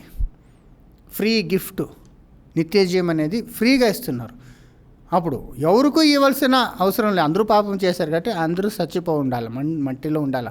అయితే అలాంటి వాళ్ళు అందరికీ పునరుత్థానం ఇచ్చి వాళ్ళకి నిత్యజీవము ఫ్రీగా ఇస్తానన్నప్పుడు అది కొందరికి మాత్రం ఇస్తారా? ఇప్పుడు మనిషి జాతి కొరకే యేసు చనిపోయారని మనం చూసుకున్నాం. ఆదాములో రెండో ఆదాముకి వచ్చి. అయితే కొందరికి మాత్రమే నిత్యజీవం. ఇప్పుడు క్రైస్తవులకు మాత్రం నిత్యజీవం, మిగతా వాళ్ళందరూ నాశనం అయిపోవాలంటే అప్పుడు దేవుడు లోకాన్ని ప్రేమిస్తాడని ఎలా చెప్పేది? యేసు లోక రక్షకుడని ఎలా చెప్పేది? దేవుడు అలా చేస్తాడండి. ఇప్పుడు మనమే ఎవరికైనా ఏమైనా మంచి చేయాలా అంటే అందరికీ చేయాలని ఇష్టపడతాము. అదేదో పిల్లకాయలు కూర్చొని ఉన్నారు, అప్పుడు ఎవరైనా ఒక్కరికి మాత్రం చాక్లెట్ ఇచ్చి వచ్చేస్తాం మనము. అలా చేస్తే కరెక్ట్? అది మిగతా వాళ్ళందరూ ఉన్నప్పుడు ఒక్కడికి మాత్రం ఇచ్చేస్తే సరేనా? ఆలోచన చేయండి. అందరికీ ఇవ్వాలని కదా. ఇప్పుడు మనం ఎన్సీసీకి పోయేప్పుడు కాలేజీలో అప్పుడు ఫ్రీ కూపన్స్ ఇచ్చేవాడు మీల్స్కి, ఎందుకంటే ఆకలిగా ఉంటారు. అప్పుడు కొందరికి మాత్రం ఇచ్చి కొందరికి దొరకలేదంటే అది బాగుంటుందా? మన సంఘంలో కూడా ఈ ఆదివారం వచ్చేప్పుడు అందరి కొరకు బ్రేక్ఫాస్ట్ రెడీ చేస్తాం. ఎందుకంటే అర్లీ మార్నింగ్ వస్తారు కాబట్టి ఆ సర్మన్ ముగిచేప్పటికి అందరికీ ఆకలిగా ఉంటుందని ముందుగానే ఇంత జనం వస్తారో తెలుసు కాబట్టి మనం అంతా తయారు చేసి బ్రేక్ఫాస్ట్ చేస్తాం, రెడీ చేస్తాం. అయితే కొన్ని సందర్భంలో ఏమవుతుందంటే ఎక్కువ జనాలు వచ్చేసే నిమిత్తము, లేదంటే ఈ సర్వింగ్ చేసేవాళ్ళు కొంచెం జ్ఞానం ఉపయోగించి చేయక, అంటే ఎవరు ఎంత తింటారని తెలియక ఎక్కువ వేసేసి తర్వాత కొందరికి లాస్ట్లో బ్రేక్ఫాస్ట్ లేకుండా అయిపోతుంది. సో వాళ్ళకి తిండి లేకపోయినప్పుడు ఒక 5-10 జనాలకి చాలలేదు అని మనకి తర్వాత చెప్పినప్పుడు 200 జనాలు తిన్నారు అనే సంతోషం కంటే ఈ 5-10కి దొరకలేదనే ఒక దుఃఖం మనకి ఎక్కువగా ఉంటుంది. అయ్యో ఏమప్ప ఇలాగ అయిపోయింది, అందరూ తిన్నారు, వీళ్ళు 10 మందికి లేకపోయిందే అని we feel very bad. So మనమే అలా ఆలోచించేప్పుడు దేవుడు అందరికీ రక్షణ ఇస్తానని చెప్పి కొందరికి మాత్రమే రక్షణ, క్రైస్తవులకు మాత్రమే ఇచ్చి మిగతా వాళ్ళకి ఇవ్వకుండా ఉంటాడా దేవుడు? అది ఫ్రీగా ఇచ్చేది అంటే అందరికీ ఇవ్వలే కదా. ఒక్కడికు అది మిస్ అయిందంటేనే అది ట్రాజెడీ అయిపోతుంది కదా. అందరికి ఇచ్చారు, ఒక్కడికి లేయలేదు, ఎవరు సువార్త చెప్పలేదు, లేదంటే వాడు సైతాన్ వలన మోసపోయాడు, దానివల్ల వాడికి తెలియక వాడు మిస్ అయ్యాడంటే అది ఎంత ట్రాజెడీ కదా. యేసు అతని కొరకు చనిపోయి ఉంటేను జీవం ఇచ్చాను, అతనికి ఏమీ ప్రయోజనం అవ్వలేదే. అయితే నిజంగా చూస్తే బైబిల్లో దేవుడు ఎలాంటి వాడండి. యేసు ఆ సమేతలో చెప్పేప్పుడు ఏం చెప్తారండి, 99 గొర్రె పిల్లలు సేఫ్గా ఇంట్లో ఉంటేను ఒక్కటి తప్పిపోతే ఒక్కటి కొరకు అన్నీ విడిసేసిపోయారు కదా. అదే అండి మన దేవుడు అంటే, ఒక్కడు నశింపపోక అందరూ రక్షణ పొందాలనేది దేవుని మనస్సు. అలా ఉన్నప్పుడు ఇప్పుడు విశ్వాసించిన క్రైస్తవులకు మాత్రమే రక్షణ, ఇంకా లోక సర్వ జనాలకి ఏమీ లేదంటే అది ఎంత తప్పైపోతుంది. మరి ఇక్కడ ప్రకటన చూసాం కదా, పుస్తకాలు తీయబడింది, దానిలో ఉన్న ప్రకారం వాళ్ళకి తీర్పు జరిగిందంటే పుస్తకం అంటే ఏం తెలుసా? అదే బైబిల్లో ఉన్న పాత నిబంధన, కొత్త నిబంధన అండి. ఇదే పుస్తకాలు తెరవబడుతుంది. దేవుని కుమారుడు యేసు వచ్చి భూమిలో పరిపాలన చేసేప్పుడు, ఆయన సింహాసనంలో కూర్చున్నప్పుడు చనిపోయిన అందరూ లేచి వచ్చినప్పుడు పుస్తకాలు తెరవబడుతుందంటే ఇప్పుడు ఆ పుస్తకాలు వాళ్ళకి మూయబడి ఉంది. ఈ జీవిత కాలంలో లోకములు ఇప్పుడు చూస్తే బైబిల్ అన్యులకి మూయబడింది. అది ఏమని తెలియదు వాళ్ళకి. బైబిల్ ఒక్కసారి కూడా చదవలేదు జనాలు. క్రైస్తవులే చదువురు, ఇంకా అన్యులకి ఎక్కడ తెలుసు బైబిల్లో ఏముందని. వాళ్ళకి మూయబడింది, వాళ్ళ కన్నులు గుడితనము చేయబడింది. వాళ్ళకి దాంట్లో ఉన్న విశేషము, రక్షణ, దేవుని ప్రేమ ఏముంది ఏమీ తెలీదు. నీతి న్యాయం అక్కడ ఏమి ఉందో అది ఏమీ తెలీదు. అయితే అందరూ లేచి వచ్చినప్పుడు పునరుత్థానంలో పుస్తకాలు తెరవబడుతున్నాయంటే వాళ్ళందరికీ సత్యము, అనుభవము పొందుకుంటారు. దేవుడు ఎవరు, యేసు ఎవరు, మోషే కాలంలో ఏం జరిగింది, ఆదాము ఎవరు, ఎందుకు మరణం వచ్చింది, ఏ రీతిగా మనకి దేవుడు క్షమాపణ ఇచ్చాడు, యేసు ఏ రీతిగా మన కొరకు మరణించారు, ఆయన మూలంగా ఇప్పుడు మనకి మరల పునరుత్థానం ఎలా వచ్చింది, ఇప్పుడు మనం ఏం చేయాలని బైబిల్లో చెప్పబడిన ప్రకారంగా వాళ్ళకి ఇప్పుడు తీర్పు చేయబడుతుంది. వాళ్ళు తెలుసుకుని ఇప్పుడు వాళ్ళు దాని ప్రకారం నడుచుకుంటారా లేదా అని వాళ్ళకి తీర్పు చేయబడుతుంది. తర్వాత సోదరి అది మాత్రమే ఇంకొక పుస్తకం కూడా ఉందంటే ఇంకా అడిషనల్ దేవుని పుస్తకం కూడా ఉంటుంది అప్పుడు. అయితే బైబిల్లో పాత నిబంధన, కొత్త నిబంధన కూడా దాని మూలంగానే వాళ్ళు అన్ని విషయాలు తెలుసుకొని వాళ్ళు లాస్ట్లో తీర్పుని ఫేస్ చేస్తారనేది మనము బాగా అర్థం చేసుకోవాలా. అయితే అందరూ సత్యంని తెలుసుకుంటారా? ఇప్పుడు ఎంతో జనం తెలుసుకోరు కదా, అప్పుడు తెలుసుకుంటారా అంటే అందరూ తెలుసుకునేలాగా దేవుడు చేస్తాడని. ఎందుకంటే యేసు వస్తారని చెప్పబడింది కదా. యేసు మరలా దిగి వచ్చినప్పుడు యేసు పంపబడతాడని చెప్పారు కదా అపోస్తలుల 3:19-20లో. సో ఆయన వచ్చేప్పుడు అది విశ్రాంతి కాలం, అన్నిటికీ కుదురుబాటు కాలం అన్నంత చదివాం కదా. అప్పుడు ఆయన ఏం చేస్తారంటే విశేషంగా మొదట సంఘముని పునరుత్థానం లేపించి మహిమ ఇచ్చేస్తారు. అయితే దానికంటే ముందు ఇంకొక కార్యం చేస్తారు. అది ఏమనేది క్లియర్గా మనకి ప్రకటన 20వ అధ్యాయంలో 1వ వచనం నుండి చదివేప్పుడు ఇవ్వబడింది. సో అక్కడ మనం క్లియర్గా అర్థం చేసుకుందాము. ప్రకటన 20వ అధ్యాయము 1 నుండి 6వ వచనం వరకు. మరియు పెద్ద సంఖ్యలను చేత పట్టుకొని అగాధము యొక్క తాళపు చెవి గల ఒక దేవదూత పరలోకము నుండి దిగి వచ్చుట చూచితిని. ఇప్పుడు ఒక పెద్ద సంఖ్యలు చేత పెట్టుకొని దిగి వచ్చేది చూసి తిని అంట. ఒక దేవదూత ఆ సంఖ్యలు తీసుకొచ్చి ఏం చేశాడు? 2వ వచనము, అతడు ఆది సర్పమును అనగా అపవాదియు సాతానును అను ఆ ఘట సర్పమును పట్టుకొని 1000 సంవత్సరములు వానిని బంధించి అగాధములో పడవేసి ఆ 1000 సంవత్సరములు గడుచు వరకు ఇక జనములను మోసపరచకుండునట్లు అగాధమును మూసి దానికి ముద్ర వేసెను. అటు పిమ్మట వాడు కొంచెము కాలము విడిచిపెట్టబడవలెను. సో ఇక్కడ ఆ దూత సంఖ్యలు పెట్టుకొచ్చి ఏం చేశాడంటే సైతాను, పిశాచి, ఆది సర్పం ఉంది, అతన్ని పట్టి కట్టేసి అధోలోకంలో వేసి మూసేశారంట. చూడండి ఇంకొకసారి. అతడు ఆది సర్పమును అనగా అపవాదియు సాతానును అను ఆ ఘట సర్పమును, చూసారా, అపవాది సైతాన్ అని ఆ ఘట సర్పం పట్టుకొని 1000 సంవత్సరములు వానిని బంధిస్తారు.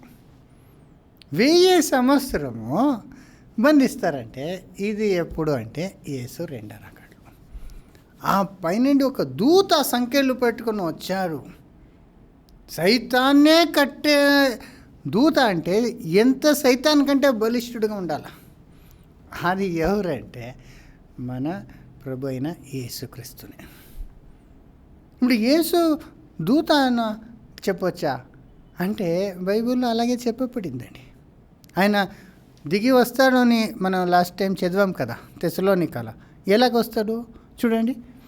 1 తెస్సలోనిక 4:16.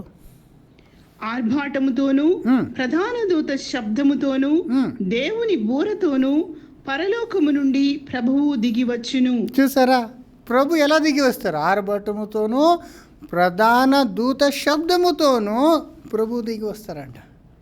ఏ శబ్దము? ప్రధాన దూత శబ్దము. చూడండి మళ్ళీ. ఆర్భాటముతోను ప్రధాన దూత శబ్దముతోను. ప్రధాన దూత శబ్దముతో యేసు వస్తున్నారు మన ప్రభు అంటే. అప్పుడు ఆ ప్రధాన దూత ఎవరు? మన ప్రభునే. లేదంటే ప్రధాన దూతుడు వేరే వాళ్ళు ఉంటే అతని శబ్దంతో యేసు ఎందుకు దిగి రావాలా? యేసునే ఆ ప్రధాన దూత, ఆయన ఒక శబ్దముతోనే ఆయన దిగి వస్తాడు కదా. ఇప్పుడు దూత అంటే అందరూ దేవుని బిడ్డలే, దూతల్ని దేవుని పుత్రులు అని ఉంది. అయితే అందరికీ జ్యేష్ఠుడు ఎవరు? యేసుక్రీస్తు కదా. భూమిలో పుట్టే ముందు కూడా పరలోకంలో ఉన్నారు కదా. ఆయనకే ప్రధాన దూత అని పేరు. ఇప్పుడు ప్రధాన దూత ఇంగ్లీష్లో ఆర్కేంజల్ అంటాం కదా. ఇప్పుడు ఆర్కేంజల్ అంటే ఏమంటే, ఏంజల్స్ అంటే దూతలు అందరిలో చీఫ్ అని. చీఫ్ అంటే చాలా ప్రధానుడు. అతను ఒక్కడే ఉంటాడు, ఇద్దరు ఉండరు, ముగ్గురు ఉండరు. ప్రధాన దూతలో లేదు, ప్రధాన దూత అంటే ఒకడే. ఎందుకంటే చీఫ్. ఇప్పుడు చీఫ్ మినిస్టర్ అంటాము, ఇద్దరు ఉంటారా? లేదు, ఒక్కలే చీఫ్ మినిస్టరు. చీఫ్ అంటే టాప్ మోస్ట్ అది. అలాగా అందరూ దూతల పైన ఉన్నవాడు యేసు.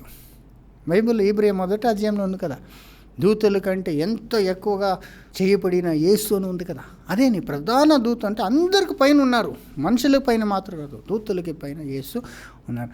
ఆయన ప్రధాన దూత శబ్దముతో దిగి వస్తారు. ఆర్భటముతో అన్నారు. ఆర్భటం అంటే ఏమంటే ఒక సౌండ్ కదా.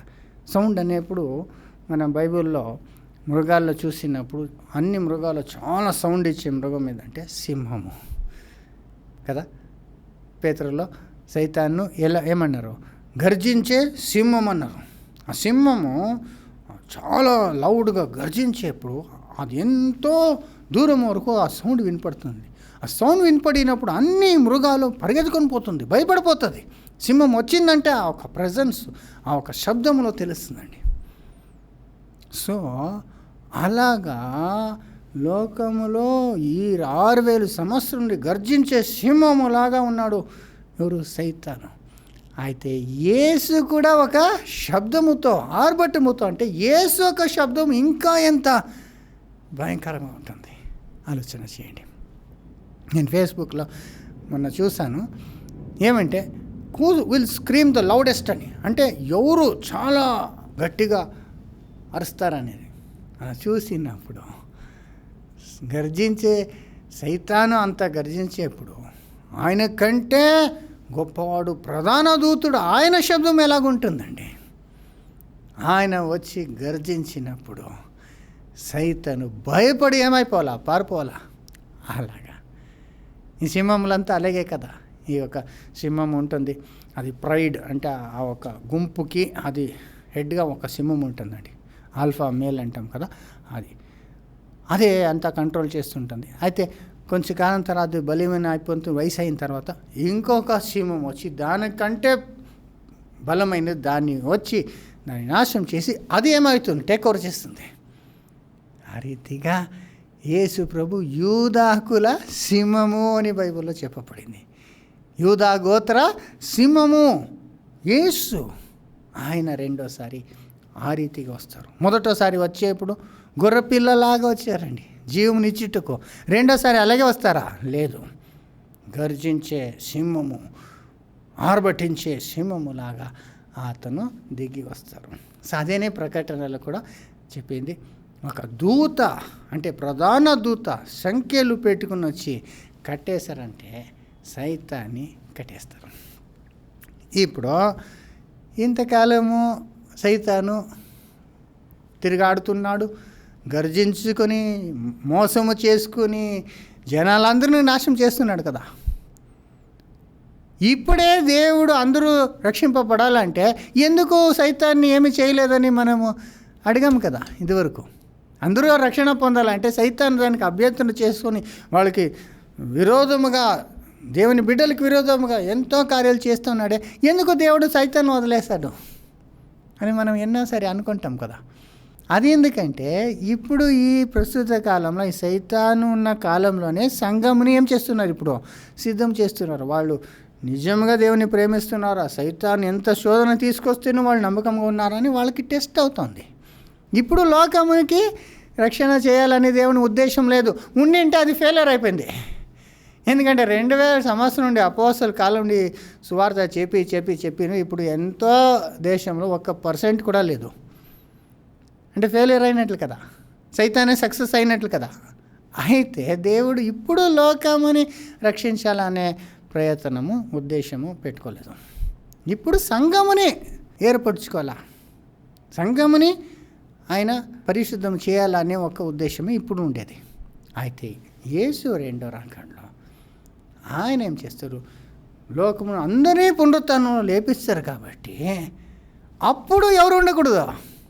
ఈ సైతాను ఉండకూడదు. ఎందుకంటే వాడిని మోసము చేయకూడదు అని ఒక నిమిత్తము వాడిని కట్టేస్తాడు. అదే కదా ప్రకటన చదివింది 20 అధ్యాయము. అతడు ఆది సర్పమును అనగా అపవాదియు సాతానును అను ఆ ఘట సర్పమును పట్టుకొని 1000 సంవత్సరములు వానిని బంధించి అగాధములో పడవేసి ఆ 1000 సంవత్సరములు గడుచు వరకు ఇక జనములను మోసపరచకుండునట్లు. ఎందుకండి? జనాంగములను చేయకూడదని నిమిత్తం వాడిని బంధించాడు. చూసారా? సో ఇంతవరకు జనంని మోసం చేస్తూనే ఉన్నాడు. ఎప్పుడు నుండి? ఆదాం కాలం నుండి మోసం చేసుకునే వస్తున్నాడు. అయితే దేవుడు ఫైనల్గా యాక్షన్ తీసుకుంటారు. ఎప్పుడంటే యేసు రెండో రాకడలో. అదే ఆయన దూత, ప్రధాన దూత శబ్దముతో వచ్చి సైతాన్ని ఏం చేస్తారు? కట్టి అక్కడ పారేస్తారు, ముద్రేసేస్తారు కదా. ఇది చాలా ముఖ్యమండి. ఎందుకంటే యేసు ప్రభుని క్లియర్గా చెప్పారు, ఒక ఇంటిని దోచుకోవాలంటే ఆ ఇంటి యజమానిని ఫస్ట్ కట్టేయాల. అప్పుడే ఇంట్లో ఉన్న అతని ఆస్తిని దోచుకోవచ్చు కదా. లాజికల్ ఒక విషయం చెప్తున్నారు అక్కడ మనం దోచుకోవాలని కాదు. ఇక్కడ ఈ సైతాను కార్యాలని లయ చేయాలంటే, ఈ లోక రక్షణ చేయాలంటే లోక అధిపతిని ఏం చేయాలా? కట్టేయాలా అనే ఒక ఉద్దేశంతో మాట్లాడుతున్నారు. చూడండి, మార్క్ 3:27 మార్క్ 3:27. ఒకడు బలవంతుడైన వానిని మొదట బంధించితేనే తప్ప ఆ బలవంతుని ఇంట జొచ్చి వాని సామగ్రి దోచుకొననేరడు. బంధించిన ఎడల వాని ఇల్లు దోచుకొనవచ్చును. చూసారా, ఒక బలవంతుడి ఇల్లు దోచుకోవాలా వాడు సముద్రం అంటే, బలవంతుని కట్టేయక దోచుకోలేడు. ఫస్ట్ కట్టేస్తే దోచుకోవచ్చు. అంటే కట్టేసేదంటే ఏమి? ఆ బలవంతుడు అంటే ఎవరు? సైతాను. ఇంటంటే ఏమి? ఈ మనుష్య జాతి కదా, ఈ లోకముని బలవంతముతో అతను ఏం చేస్తున్నాడు? బలముగా తన వశములో పట్టుకున్నాడు. వాళ్ళని మోసం చేసి, వాడుకున్న అధికారము, శక్తి అంతా ప్రయోగించి వాళ్ళని దేవుని ఎద్దుకు రాకున్నట్లు వాళ్ళు వేరే వేరే మార్గములో తీసుకుని పోయి లాస్ట్లో అతనే దేవునిలాగా ఆరాధించేలాగా చేసేసుకున్నాడు. అతనికి బానిసలుగా చేసేసుకున్నాడు. ఇప్పుడు ఆ లోకముని రక్షించాలంటే సైతాను బంధించబడాల. అది చాలా సింపుల్ అండి. లేదంటే వాడు వదలరు కదా. ఇప్పుడు మా ఇంటిని దోచుకోవాలనుకున్నారనుకోండి ఎవరన్నా, అప్పుడు నన్ను ఫస్ట్ ఏం చేయాలా? బంధించాలా. నాకు అంత బలం లేదు. అయితే నేను ఫ్రీగా ఉంటే నేను వదిలేస్తానా? లేదు. అట్లీస్ట్ పోలీస్కి ఫోన్ చేస్తారు, ఏమైనా వాళ్ళని స్టాప్ చేసేకి నేను ప్రయత్నం చేస్తూ ఉంటాను. సో బంధిస్తే తర్వాత ఇంట్లో ఉండేదంతా ఏం చేసుకోవచ్చు. అలాగేనే సైతాన్ని బంధించకపోతే ఆ లోకాన్ని అతని వశం నుండి రక్షించలేము అనేది ఎంత క్లియర్గా చెప్పబడింది.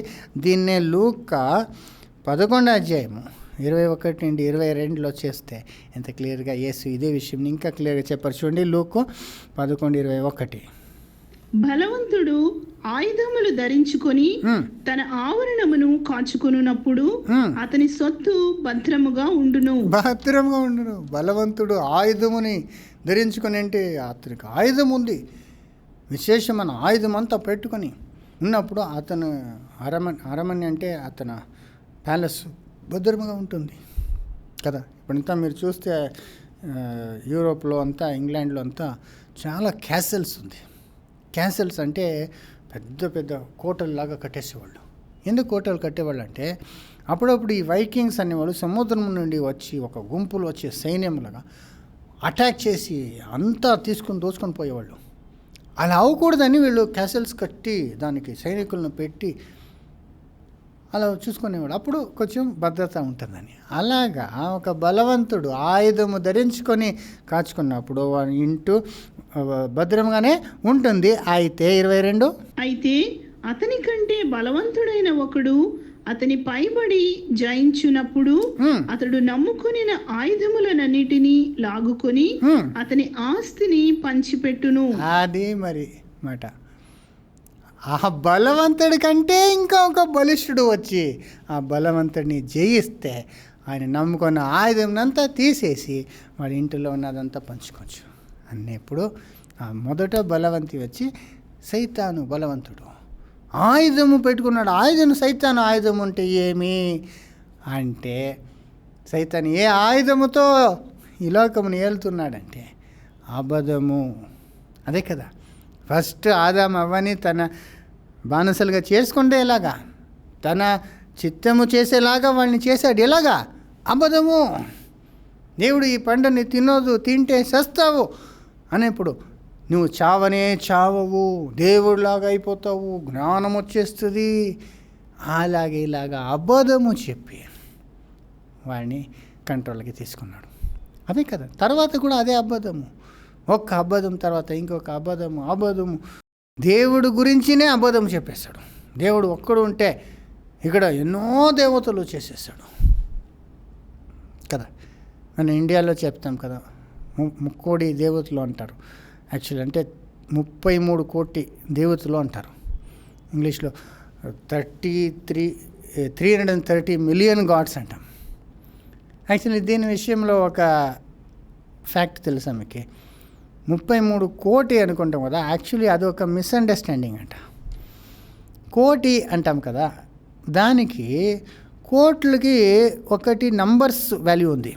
ఒక 100 లక్షలు అంటే ఒక కోటి అని చెప్తాం కదా, 10 million ఇస్ ఒక క్రోర్ అని. అది ఒక మీనింగ్. సంస్కృతంలో ఒక మీనింగ్ కూడా వస్తుందట కోటి అంటే. అది ఏమంటే సుప్రీం అని వస్తుంది. సుప్రీం అంటే చాలా ఉన్నతుడు, బలమైన వాడు అని అర్థం వస్తుందంట సుప్రీం. సో 33 కోటీలు అంటే మనము నంబర్స్ అనుకుంటాం, నంబర్స్ కాదు, అది 33 దేవుళ్ళు ఉండేది అని అర్థం. సో బేసిక్గా 33 అంట. దానికి అథర్వణ వేద, యజుర్వేద, మరి సప్త బ్రాహ్మణ అనే ఈ వేదాస్లో అంతా దానికి ఒక టర్మ్ యూజ్ చేశారంట, త్రియాత్రిమస్తి అని. అంటే 33 కోటులు అంటే 33 అంటే 33 దైవములు అని అర్థం వస్తుంది. సో దాన్ని మనము లిటరల్గా తీసుకున్నాము. బట్ ఎనీవే ఈ 33 బేసిక్. అయితే వాళ్ళు భార్యలు, వాళ్ళ లవర్సు, ఎక్స్ లవర్సు, వాళ్ళకి పుట్టిన పిల్లలు, ఇదంతా తీసుకొని పోతే ఇంకా ఎక్కువ అయిపోతుంది అనుకోండి కదా. మన ఇండియాలో ఒక్కొక్క ఊరికి వెళ్తే ఒక్కొక్క గ్రామంలో ఒక్కొక్క స్పెషల్ దేవుళ్ళు ఉంటారు. ఆ పేర్లే మీరు ఉండి ఉంటారు, అది పేర్లు ఉంటుంది.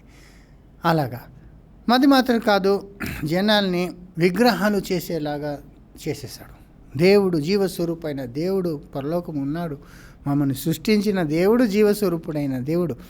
అయితే వాడిని ఒక జీవము లేని ఒక వెండి, బంగారము, కర్రతో చేసిన విగ్రహాలని పోల్చి ఇదే దేవుళ్ళు అనేసి విగ్రహారాధన చేసేలాగా మోసం చేశాడు. అదే అబద్ధము కదా.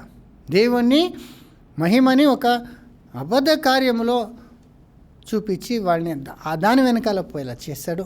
మాత్రం కాదు, అనేకల్ని మనుషుల్నే పూజించేలాగా దేవునిలాగా, గురువుల్ని, మరి స్వామిని అని కొందరిని పెట్టుకొని వాళ్ళనే దేవుడు అనిలాగా పూజించేలాగా చేశారు.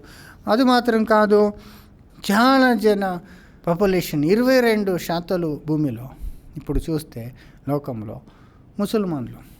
వాళ్ళని ఏ రీతిగా మోసం చేశాడంటే, యేసు దేవుని కుమారుడు కాదు, దేవునికి కుమారులు కుమార్తెలు లేదు అనేసారు, ఆయన కుమారుని లేదు అనేసారు. రెండోదిగా యేసు మంచి ఒక ప్రవక్తుడే, దేవుని నుండి వచ్చిన ప్రవక్తుడే, అయితే యేసు మన కొరకు శిలువలో సావలేదు. దేవుడు అంటే వాళ్ళకి అల్లా యేసు మంచి ప్రవక్తుడిని శిలువకి వేసేదానికి వదలకుండా యూదాస్ని యేసులాగా చూపించి యూదాస్ని శిలువకి వేశారు, యేసు పారిపోయారు. ఎంత పెద్ద అబద్ధము జనాల్ని నమ్మించేశాడు. మోసము, అబద్ధము అలాగే నమ్ముకొని ఉన్నారు ముసల్మాన్లు కదా. సో అది మాత్రం కాదు, యూదుల్ని ఏం చేశాడు?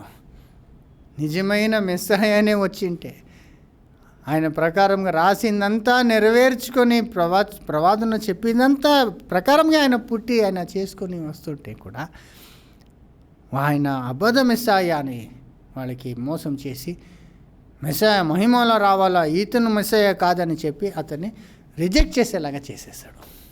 ఇజ్రాయెల్ తన జనమే వాళ్ళని తోసేశారు. సో ఈ రీతిగా అబద్ధము, మోసము చేసుకుని వస్తున్నాడు సైతాను. అదే అతనికి ఉన్న ఆయుధము. అది మాత్రం కాదు, నువ్వు పాపము వల్ల దొరికే సంతోషము చాలా బాగుంటుంది. అదే దొంగతనం నీళ్ళు రుచిగా ఉంటుంది అంటారు కదా, స్టోలన్ వాటర్స్ ఆర్ స్వీట్ అని.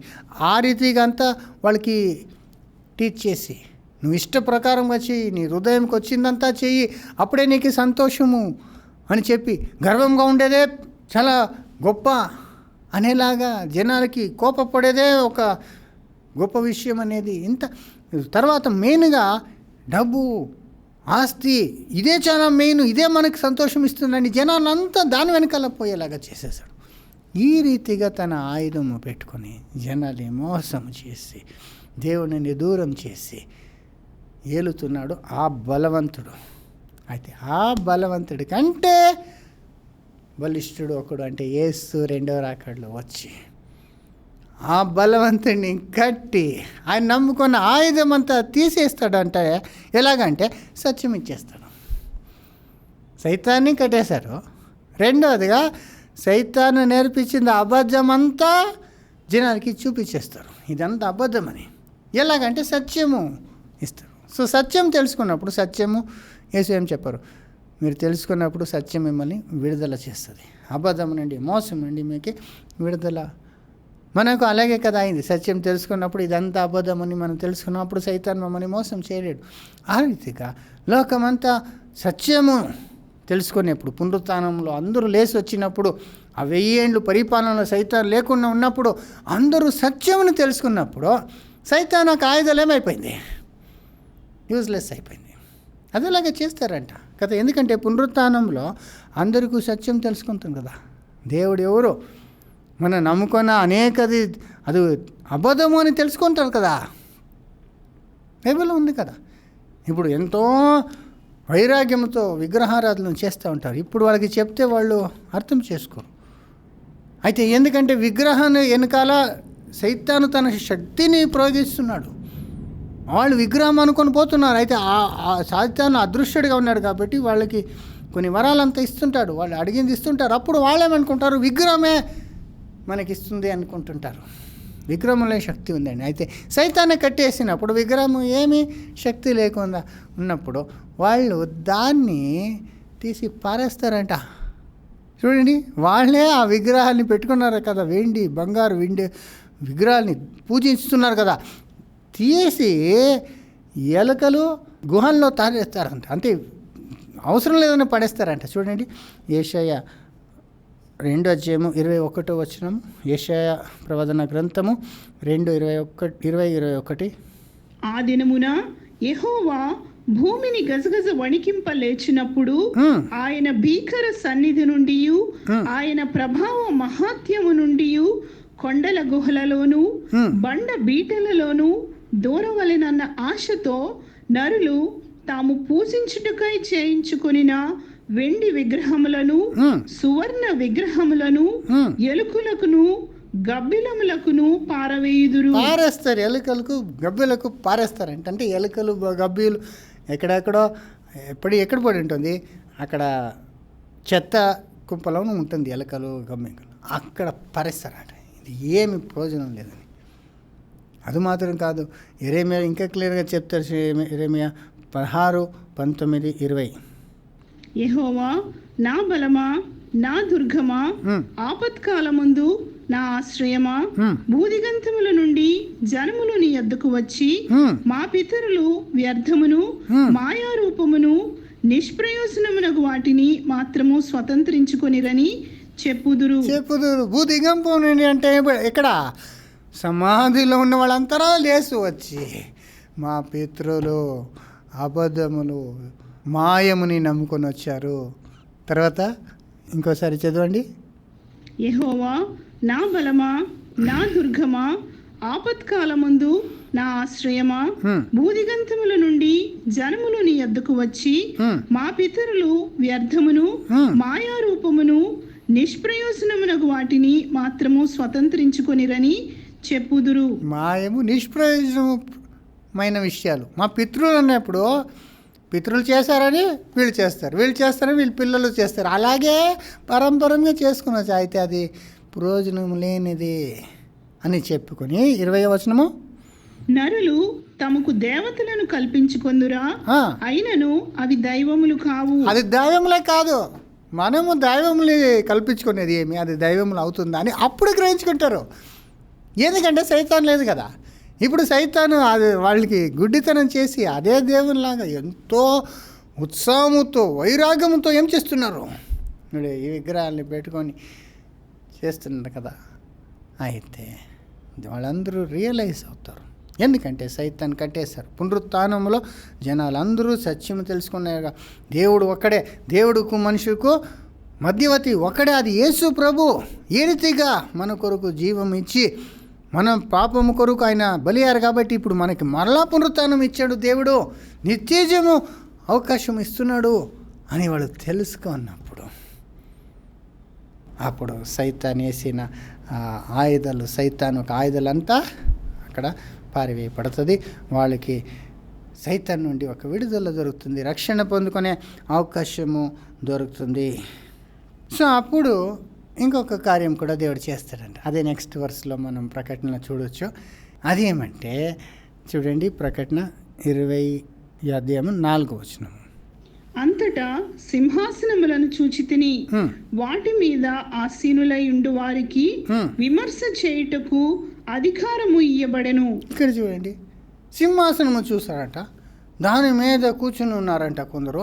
వాళ్ళకి విమర్శ చేసే అధికారము ఇవ్వబడిందంట. వీళ్ళు ఎవరు? ఇక్కడ చూడండి, ప్రస్తుత కాలంలో సింహాసనం పైన ఎవరున్నాడో? సైతాను, ఈ లోక అధిపతి. దేవుడులాగా కూర్చొని అందరినీ కంట్రోల్ చేసుకుని మోసం చేసుకుని ఉన్నాడు కదా.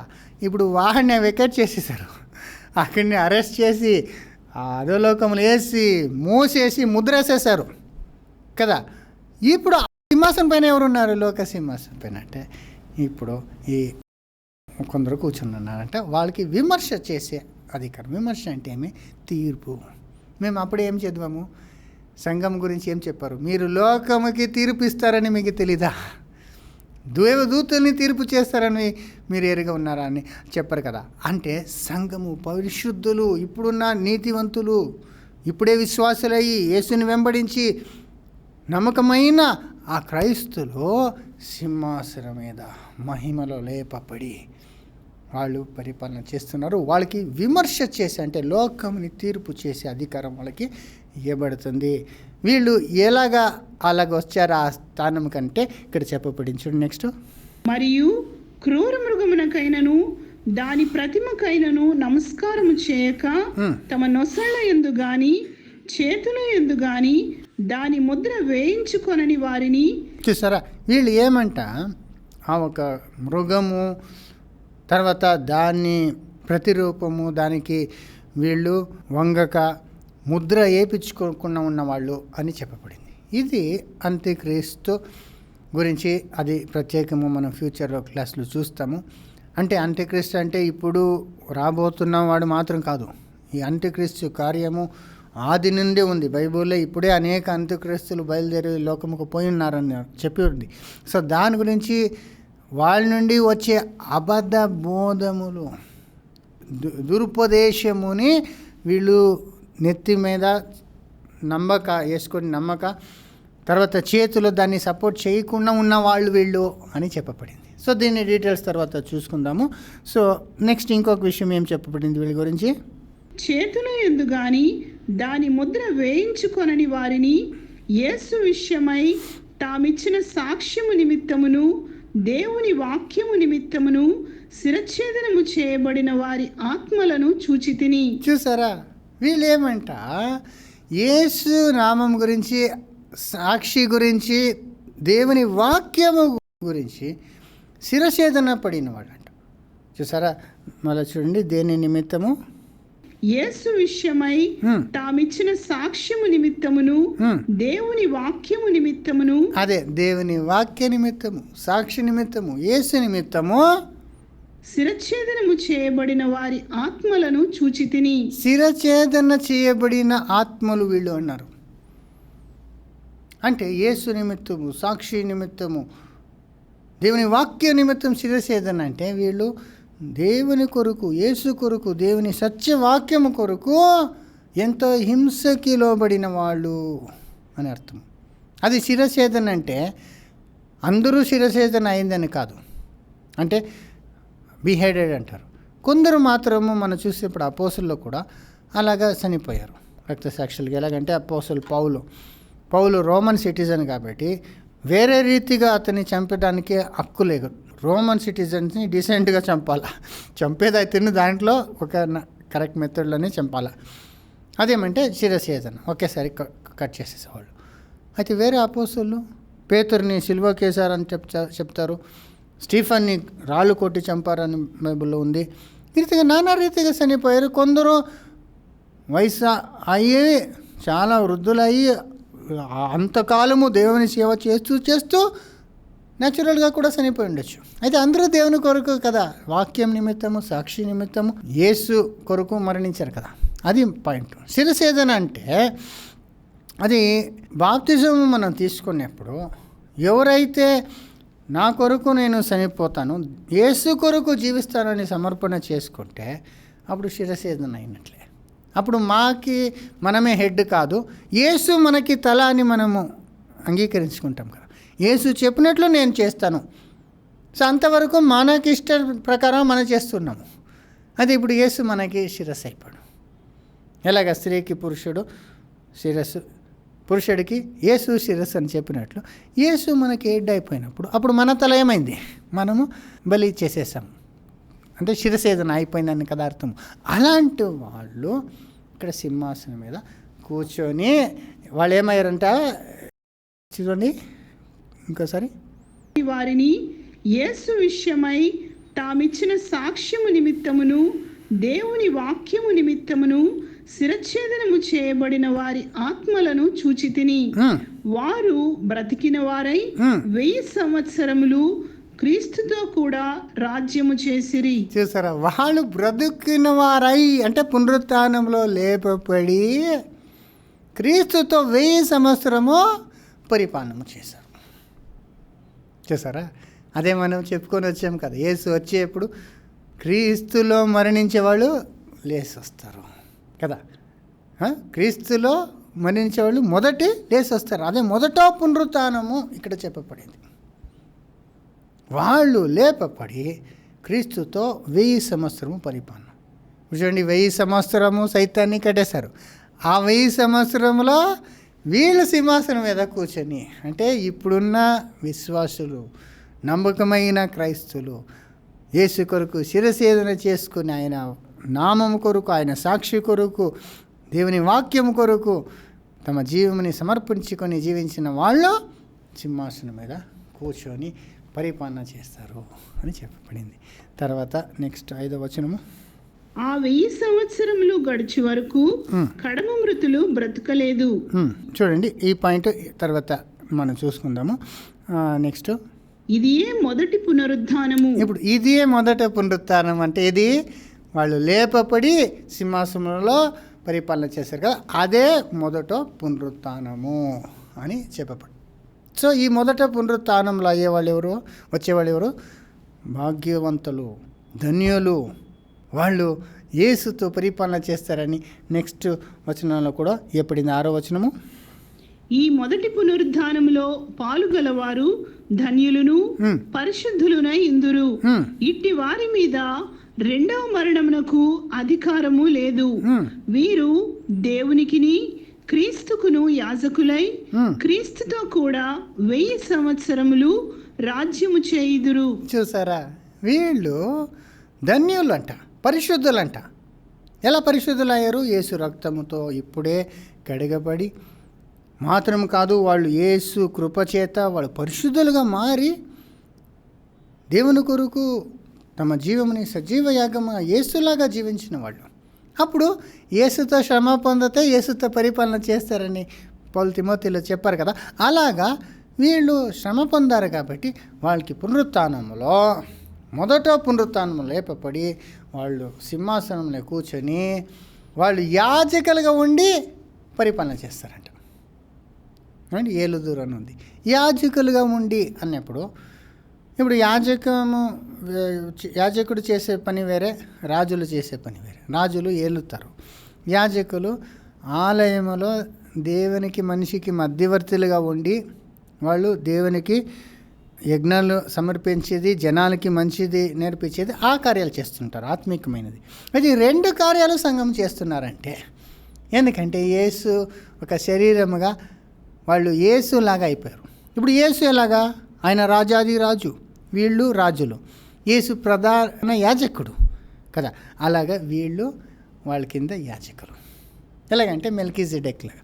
మెల్కీజెడెక్ సాలేం రాజుగా ఉన్నాడు, అదే సమయంలో సర్వశక్తుడైన దేవుని యాజకుడిగా ఉన్నారు కదా. యాజకుడు, రాజు, ఈ 2 ఆఫీసు పొందుకున్నవాడే మెల్కీజెడెక్. ఆ రీతిగా యేసు అన్నప్పుడు యేసుకి సంఘము కూడా శరీరంగా వచ్చినప్పుడు వాళ్ళు 1000 సంవత్సరము యాజకులుగా ఉండి పరిపాలన చేస్తారు. యాజకులు అంటే ఏమి, మిగతా చచ్చిన వాళ్ళందరూ లేచి వస్తారు కదా, ఆ 1000 ఏండ్లలో సైతాన్ని కట్టేసి మొదట పునరుత్థానం సంఘంకి, తర్వాత మిగతా వాళ్ళందరూ లేచి రావాలి కదా, వాళ్ళకి వీళ్ళు యాజకులుగాను ఉంటారు, ఏలే వాళ్ళుగాను ఉంటారు. సో ఎంత బ్యూటిఫుల్గా ఉంది. అది వాళ్ళకి అనుకూలమైన కాలము, అంటే 1000 సంవత్సరము, యేసు రెండో రాకడ తర్వాత ఆ యుక్త కాలంలో ఈ సాక్షి ఇవ్వబడును అని చెప్పారు కదా తిమోతిలో. యేసు అందరి కొరకు విమోచన క్రయదానంగా ఇవ్వబడిన ఆ సత్యము, ఆ సాక్షి యుక్త కాలంలో ఇవ్వబడిన, అంటే లోకముకి ఆ 1000 సంవత్సరము యుక్త కాలము. ఇది విశ్రాంతి కాలమని చెప్పబడింది, ఇది అన్నిటికీ కుదురుపాటు కాలమని చెప్పబడింది. ఎందుకంటే అప్పుడు ఆదాము నుండి చనిపోయిన వాళ్ళందరూ లేపబడి వస్తారు. వాళ్ళు లేపబడి పునరుత్థానము చేయబడేది మాత్రం కాదు, ఆ పాపము నుండి వాళ్ళు బయటకు వచ్చి పరిపూర్ణ ఒక నిత్య జీవుని పొందుకునేలాగా వాళ్ళని సిద్ధం చేసే ఆ కాలంగా ఉంటుంది. మరి అప్పుడు సైతాను ఉండేకి వీల్లేదు. అప్పుడు దేవ భక్తులు అంటే పరిశుద్ధులు పరిపాలన చేస్తున్నారు కదా. అప్పుడు అందరికీ అనుకూలమైన టైం ఉంది కాబట్టి అందరూ సత్యంని బాగా వాళ్ళు తెలుసుకునే అవకాశం ఉంటుంది కదా. ఎప్పుడైనా చనిపోయి ఉండొచ్చు, యేసుకు ముందు చనిపోయి ఉండొచ్చు, తర్వాత చనిపోయి ఉండొచ్చు, చిన్న పిల్లకాయగా ఉన్నప్పుడు చనిపోయి ఉండొచ్చు, మానసికంగా పిచ్చివాడుగా ఉండి చనిపోయి ఉండొచ్చు, లేదంటే అంత జ్ఞానం ఉండి యేసు ఎవరని గ్రహించక గుడ్డితనంలో చనిపోయి ఉండొచ్చు. అన్ని వారు లేసి వచ్చేస్తారు కదా. అప్పుడు ఎవరు వాళ్ళని మోసం చేయలేరు కదా, సైతాన్ వాళ్ళని మోసం చేయలేరు కదా. సంఘం మూలంగా పరిపూర్ణమైన సువార్త వాళ్ళకి ఇవ్వబడుతుంది కదా. అప్పుడు అందరూ తెలుసుకుంటారు, అందరూ దేవుని ఎదుకి తిరిగి దేవుడిచ్చిన నిత్య జీవం పొందుకునే అవకాశము వాళ్ళు పొందుకుంటారు కదా. సో ఇది ఎంత బ్యూటిఫుల్గా ఉందండి దేవుని ప్రణాళిక. చూడండి, క్రైస్తవులు ఇదంతా అస్సలు తెలుసుకోలేదు. మనకు రక్షణ, యేసు వస్తారు, మాకు రక్షణ, మిగతా వాళ్ళకి నరకము, ఇదే చెప్పుకుంటున్నారు. ఎందుకు తెలుసా? ఎందుకంటే సైతాను బైబిల్లో ఈ మంచి వాక్యము చెప్పిన ఈ ప్రకటనలో ఎంత విశేషమైన చాప్టర్ ఇది. అక్కడ ఒక తప్పైన ఒక వాక్యంని చేర్చేశారు. దానివలన క్రైస్తవులు దీన్ని చదివినప్పుడు కూడా ఈ కాలము ఎట్టి కాలము, ఇది ఎంత కార్యము యేసు భూలోకంలో చేయబోతున్నాను అని ఆ విశేషము తెలుసుకోకుండా వదిలేస్తారు. ఎందుకంటే ఆ వాక్యంలోనే ఒక అబద్ధ వాక్యము చేర్పించేశాడు చైతన్య. అదే కదా, దేవుని వాక్యంలో అబద్ధము కల్పేస్తాడు కదా, అలాగా చేసేసారు. అది ఏ వాక్యం అంటే ప్రకటన 20వ అధ్యాయంలో 5వ వచనం. అప్పుడే చదివాం కదా, అది మనము ఇంకోసారి చదువుకుందాం. ప్రకటన 20వ అధ్యాయము 5వ వచనము. ఆ 1000 సంవత్సరములు గడిచి వరకు కడమ మృతులు బ్రతకలేదు. చూడండి ఆ మాట. ఇప్పుడు పైన ఏం చెప్పారు, 4వది మనం చూసుకున్నాం కదా, పరిశుద్ధులు వాళ్ళు లేచి సింహాసనంలో కూర్చున్నారు అనేది మనము వాళ్ళకి విమర్శ చేసే అధికారం ఏర్పడింది అని చదివాము. తర్వాత ఇక్కడే 5వ అధ్యాయంలో లాస్ట్లో ఏముంది, ఇది మొదటి పునరుద్ధానము, అది మొదట పునరుత్థానము. తర్వాత మొదట పునరుత్థానం లేచిన వాడు ధన్యుడు, పరిశుద్ధుడు, వాళ్ళు క్రీస్తుతో వెళ్తారు. ఇది కంటిన్యూస్గా ఉంది కదా. అయితే మధ్యలో ఈ 5వ వచనము ఏమి చూడండి, ఆ 1000 సంవత్సరములు గడిచి వరకు కడమ మృతులు బ్రతకలేదు. ఆ మాట, ఆ 1000 సంవత్సరం గతించే వరకు కడమ మృతులు బ్రతకలేదంట. ఇప్పుడు కడమ మృతులు అంటే ఎవరు? ఈ పరిశుద్ధులు తప్ప కడమ మృతులు బ్రతకలేదు అనినప్పుడు ఈ 1000 సంవత్సరము మీనింగే పాడైపోతుందండి. 1000 సంవత్సరము యేసు పరిపాలన చేస్తున్నారు, దిగి వచ్చి పరిశుద్ధుల్ని మహిమ శరీరంలో లేపించి సింహాసనంలో కూర్చొని వాళ్ళతో పరిపాలన చేస్తున్నారు. మరి సైతాన్ని ఆ 1000 సంవత్సరము అధోలోకములు వేసి మూసేశారు. అయితే కడమ మృతులు బ్రతకలేదంటే ఇక 1000 సంవత్సరం ఏం చేస్తారు? ఎవరి కొరకు 1000 సంవత్సరము? ఆలోచన చేయండి. 1 సంవత్సరం 2 సంవత్సరం కాదు, 1000 సంవత్సరము, 1000 years సంఘము యేసుతో పరిపాలన చేస్తుందంట, అయితే జనాలు లేదంట, కడమ మృతులు లేదంట. ఇప్పుడు వేరే ఎవరూ లేదు కదా జనాలు. ఎందుకంటే యేసు వచ్చేప్పుడే ఈ లోక నాశనం అయిపోతుంది కదా. నోవా కాలంలో నీటిలో నాశనం చేసిన దేవుడు ఈ లోకమును అగ్ని కొరకు పెట్టబడింది. ఆయన వచ్చే కాలంలో ఈ అంత పంచభూతాలు అంటే అన్నీ మండి నాశనం అయిపోతుందా ఈ భూమిలో ఉండాలి, అందరూ నాశనం అయిపోతారు కదా. అప్పుడు తర్వాత ఆయన రాజ్యంని స్థాపించేప్పుడు అప్పుడు కడమ మృతులు ఎవరు లేదంటే ఇంకా ఎవరిపైన వీళ్ళు పరిపాలన చేసేది అర్థమే లేదు కదా. భూమిలో జనాలు లేదంటే యేసు సంఘము 1000 సంవత్సరము ఈ చెట్లపైన ఈ మృగాలపైన పరిపాలన చేస్తారా? సైతాన్ని కట్టేసేది ఏం ఉద్దేశమో అక్కడ ఏముంది? అక్కడ 20 అధ్యాయము 2వ వచనంలో, అతడు ఆది సర్పమును అనగా అపవాదియు సాతానును అను ఆ ఘట సర్పమును పట్టుకొని 1000 సంవత్సరములు వానిని బంధించి అగాధములో పడవేసి ఆ 1000 సంవత్సరములు గడుచు వరకు ఇక జనములను మోసపరచకుండునట్లు. ఏమండి 1000 సంవత్సరము గతించే వరకు జనముని మోసపరుచుకున్నట్లు. చూడండి మరలా ఇంకోసారి, ఆ 1000 సంవత్సరములు గడుచు వరకు ఇక జనములను మోసపరచకుండునట్లు అగాధమును మూసి దానికి ముద్ర వేసెను. సో 1000 సంవత్సరం గడిచే వరకు అతన్ని మూసేశాడు, ముద్ర వేసేస్తారు. సో అతన్ని ముద్రేసిందే ఎందుకు? జనముని మోసపరుచుకున్నట్లు. అప్పుడు జనాలు ఉండాలి కదా, అప్పుడు జనాలు ఉన్నారు, అయితే సైతాను వాళ్ళని మోసం చేయకున్నట్లు అతన్ని బంధించారు. జనాలే లేదంటే ఇంక సైతాన్ని ఎందుకు బంధించాలా? అర్థం ఉందా? మీనింగే లేదండి కదా. కొందరు దీన్ని తెలుసుకోకుండా, ఇది చేర్చబడిన వచనము అని తెలుసుకోకుండా ఏమేమో ఎక్స్ప్లెనేషన్ ఇస్తారండి.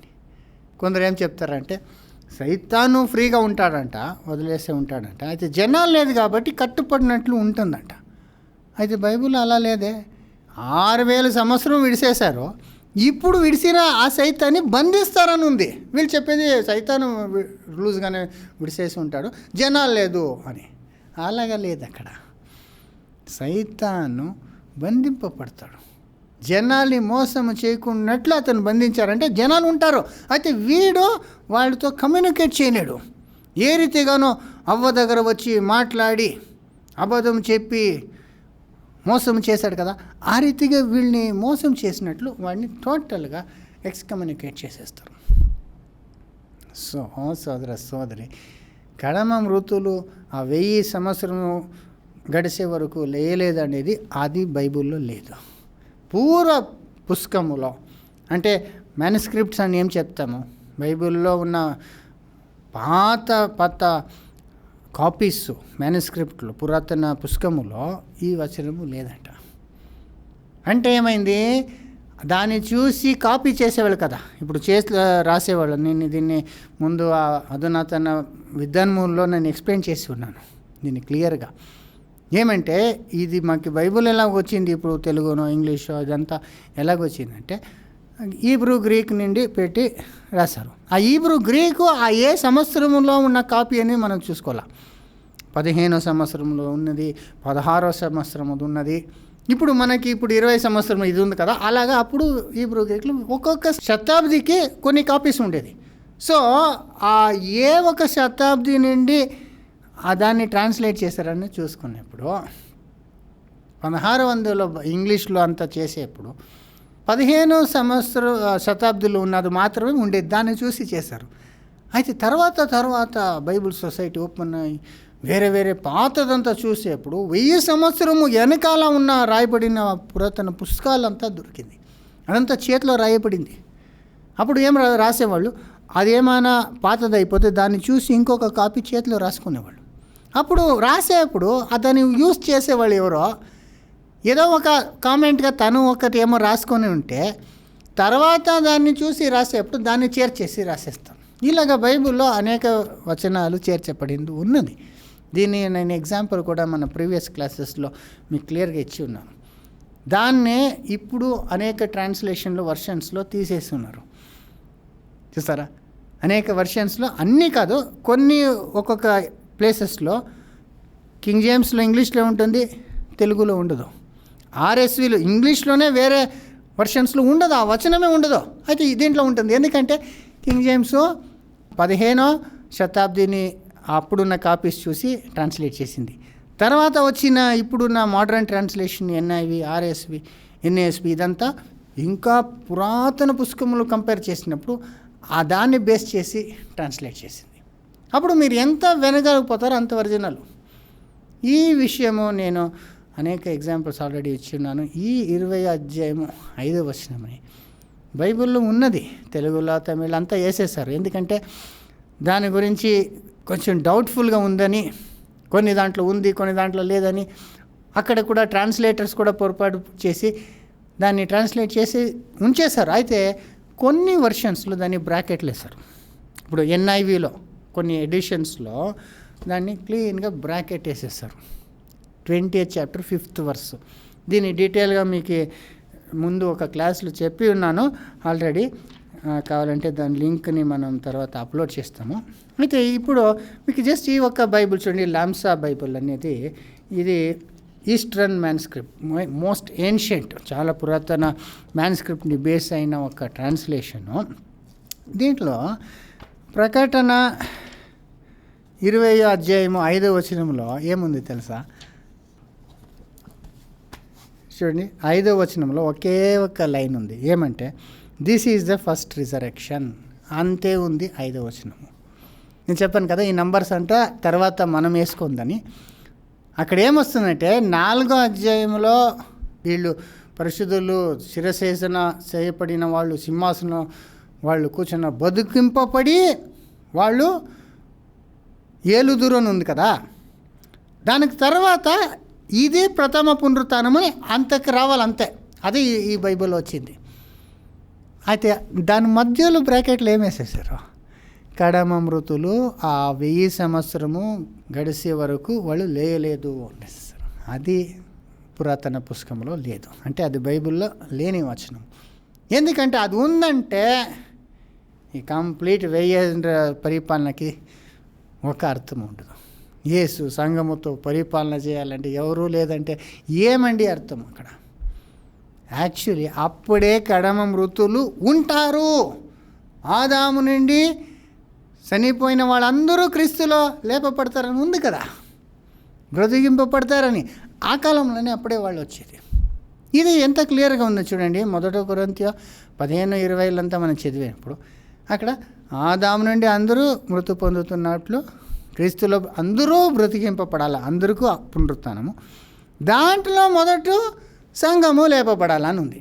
అప్పుడు సంఘము లేపబడిన తర్వాత రెండోది ఎవరు రావాలా? కడమ మృతులు కూడా రావాలి కదా. ఇక్కడ సంఘం మాత్రమే పునరుత్థానం అవ్వాలని ఉందా? లేదు.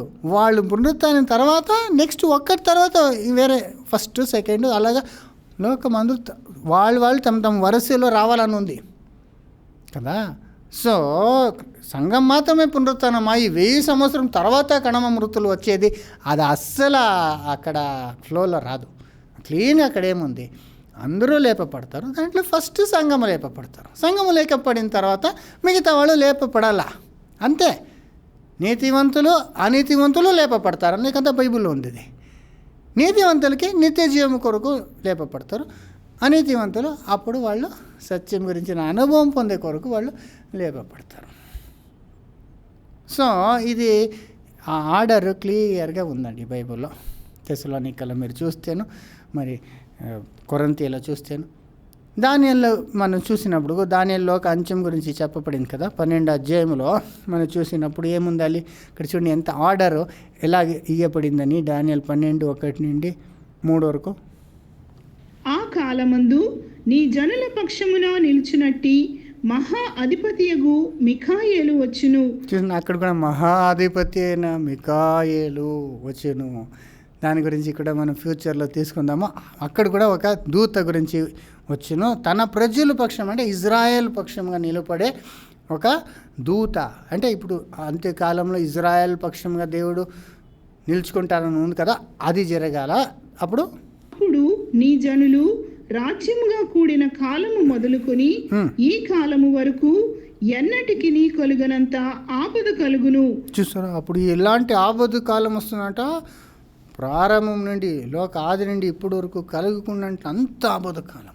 అదే కదా ఈ ఎండ్ ఆఫ్ ద వరల్డ్, ఈ మూడో మహాయుద్ధము అర్మగెద్దోన్ అయ్యేప్పుడు ఎంత ఆపద కాలం అంటే ఇప్పటి వరకు జరగలేదు, తర్వాత కూడా జరగదు, అంత ఆపద కాలం వస్తుంది. అదే యేసు రాకడకు ముందు ఈ లోకం అంతిమ అవ్వాల, ఆ పాయింట్ ఇక్కడ చెప్పారు. తర్వాత అయితే నీ జనులలో గ్రంథమునందు దాఖలైన వారెవరో వారు తప్పించుకొందురు. చూసారు, అప్పుడు దేవుడు ఏర్పరచుకున్న వాళ్ళని కాపాడతాడండి. తర్వాత రెండోది, మరియు సమాజులలో నిద్రించు అనేకులు మేలుకొనెదరు. అప్పుడు నెక్స్ట్ టైం అవ్వాలా, ఇగో లోక అంత్యం తర్వాత సమాధులు ఉన్న వాళ్ళు లేయాలా. ఎవరు? నీతివంతులు లేవాలా, మంచోళ్ళు చెడ్డోళ్ళు కూడా లేయాలి. అదే ఇక్కడ చూడండి, ఇక్కడ 12:2 మరియు సమాజులలో నిద్రించు అనేకులు మేలుకొనెదరు. కొందరు నిత్య జీవము అనుభవించుటకును కొందరు నింద పాలగుటకును నిత్యముగా హేయులగుటకును మేలుకొందురు. అక్కడ కూడా చెప్పండి, ఎంత క్లియర్గా ఉంది. అందరూ సమాధులు ఉన్న వాళ్ళు అనేకులు లేచి వస్తారు, దాంట్లో కొందరు నిత్య జీవం పొందుకునేకంట. చూడండి, మరియు సమాజులలో నిద్రించు అనేకులు మేలుకొనెదరు. కొందరు నిత్య జీవము అనుభవించుటకును కొందరు నిత్య జీవమును అనుభవించుటకు. అదే ఎవరండి? సంఘము. ఇప్పుడు ఉన్న నీతివంతులు పరిశుద్ధవంతులు వాళ్ళు పునరుత్థానములో నిత్య జీవమును పొందుకుంటారు.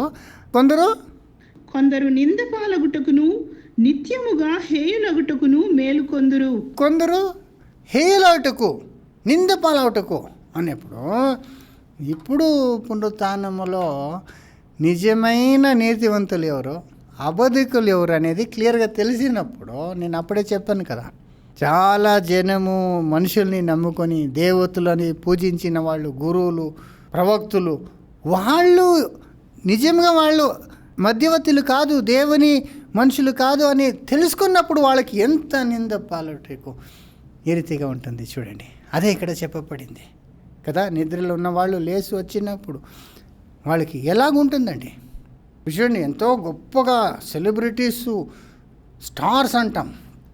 ఇప్పుడు స్టార్స్ అంటే సెలబ్రిటీ, చాలా ఫేమస్ పీపుల్. బట్ నిజమైన స్టార్స్ ఎవరు బైబిల్లో? చూడండి, నెక్స్ట్ వచనము 3. బుద్ధిమంతులైతే ఆకాశ మండలములోని జ్యోతులను పోలిన వారై ప్రకాశించెదరు. ఎవరండి బుద్ధివంతులు? అంటే ఎవరు? దేవుని భయమే జ్ఞానం అని చెప్పారు కదా, అలాంటి నిజమైన బుద్ధిమంతులైతే ఆకాశ మండలములోని జ్యోతులను పోలిన వారై ప్రకాశించెదరు. జ్యోతిలాగా ప్రకాశిస్తారంట. రియల్ ప్రకాశించే వాళ్ళు, షైన్ అయ్యేవాళ్ళు అంటే ఎవరు? బుద్ధివంతులు, దేవుని దృష్టిలో బుద్ధివంతులు. తర్వాత నీతి మార్గమును అనుసరించి నడుచుకొనున్నట్లు ఎవరు అనేకులను త్రిప్పుదురో వారు నక్షత్రము వలె నిరంతరము ప్రకాశించెదరు. నిజంగా నక్షత్రాలు ఎవరండి? ఇప్పుడు ఎవరైతే దేవుని మార్గంలో నడిపిస్తుంటారో అనేకల్ని, వాళ్ళు నక్షత్రలాగా, స్టార్స్ వాళ్ళే. ఇప్పుడున్నాక స్పోర్ట్స్ స్టార్సు, ఫిలిం స్టార్సు, వాళ్ళంతా అప్పుడు ఏమీ లేకుండా వాళ్ళు నిజం ఒక క్యారెక్టర్ ఏమన్నా తెలుస్తుందండి. ఇప్పుడు వాళ్ళు బాగా నటిస్తారు కాబట్టి, చూసేకి సౌందర్యంగా ఉంటారు కాబట్టి, వాళ్ళు టాలెంటెడ్గా ఉంటారు కాబట్టి వాళ్ళని చాలా పైనకు పెట్టేస్తారు. స్టార్లు, సూపర్ స్టార్లు, మెగాస్టార్ అని పిలిచేస్తారు. అయితే నిజంగా దేవుని రాజ్యంలో పునరుత్థానం లేచి వచ్చేప్పుడు వాళ్ళ వైయక్తిక జీవితంలో వాళ్ళు ఎంత జనంకి నిజంగా మంచి చేశారు, ఎంత నిజాయితీగా ఉన్నారు, వాళ్ళు చేసిన అన్ని అక్రమ కార్యాలు అంతా బయటకు వచ్చినప్పుడు జనాలు ముందు వాళ్ళు ఏమైపోతారు? ఏమీ లేకుండా అయిపోతారు. అప్పుడు నిజమైన పరిశుద్ధులే స్టార్స్గా ఉంటారు. వీళ్ళు ఆ లోకము ఎంత పరిశుద్ధులుగా ఉంటారు అని జనాలు తెలుసుకొని వాళ్ళని అప్పుడు మహిమలో వాళ్ళని ఉంచుతారనేది మనం ఇక్కడ చూస్తాం. అంటే ఇక్కడ ఎందుకు చెప్తున్నా అంటే ఆ ప్యాటర్న్ చూడండి. యేసు, మికాయేలు తన జనాల కొరకు వస్తారు. అప్పుడు మహాశ్రమకాలము భూలోకంలో వస్తుంది. తర్వాత సమాధులు ఉండేవాళ్ళు లేచి వస్తారు. అప్పుడు నీతివంతులు వస్తారు, మరి మిగతా వాళ్ళు కూడా అప్పుడే వస్తారు. సో ఇదంతా ఒక టైంలో జరగాల. సో ప్రకటనలో నీతివంతులు వచ్చారు, పరిపాలన చేస్తున్నారు, కడమ మృతులు రాలేదంటే అప్పుడు ఏమీ అక్కడ కరెక్ట్గా ఆ కంటిన్యూషన్ రాదు, మీనింగే లేదు. కదా. మాత్రం కాదు, ఇంకొక విషయము, ఆ 1000 ఏండ్లు పరిపాలనలే కడమ మృతులు లేచి వస్తారు అనే దానికి మనకు క్లియర్గా ప్రూఫ్ ఉంది కదా. లోక జనాలంతా అప్పుడు లేచి వస్తారు అనేది మనకి ఎంత క్లియర్గా ఎక్కడ మనం చూడొచ్చు అంటే అపోస్తుల కృత్యలో 17:31. అపోస్తులు 17:31. ఎందుకనగా తాను నియమించిన మనుష్యుని చేత నీతిని అనుసరించి భూలోకమునకు తీర్పు తీర్చబోయేడి ఒక దినమును నిర్ణయించి ఉన్నాడు. చూసారా, దేవుడు భూలోకముకి తీర్పు చేసేకి ఒక మనిషిని, ఒక దినముని నిర్ణయించున్నారంట కదా. ఆ మనిషి ఎవరు తెలుసు మనకి? యేసు ప్రభు.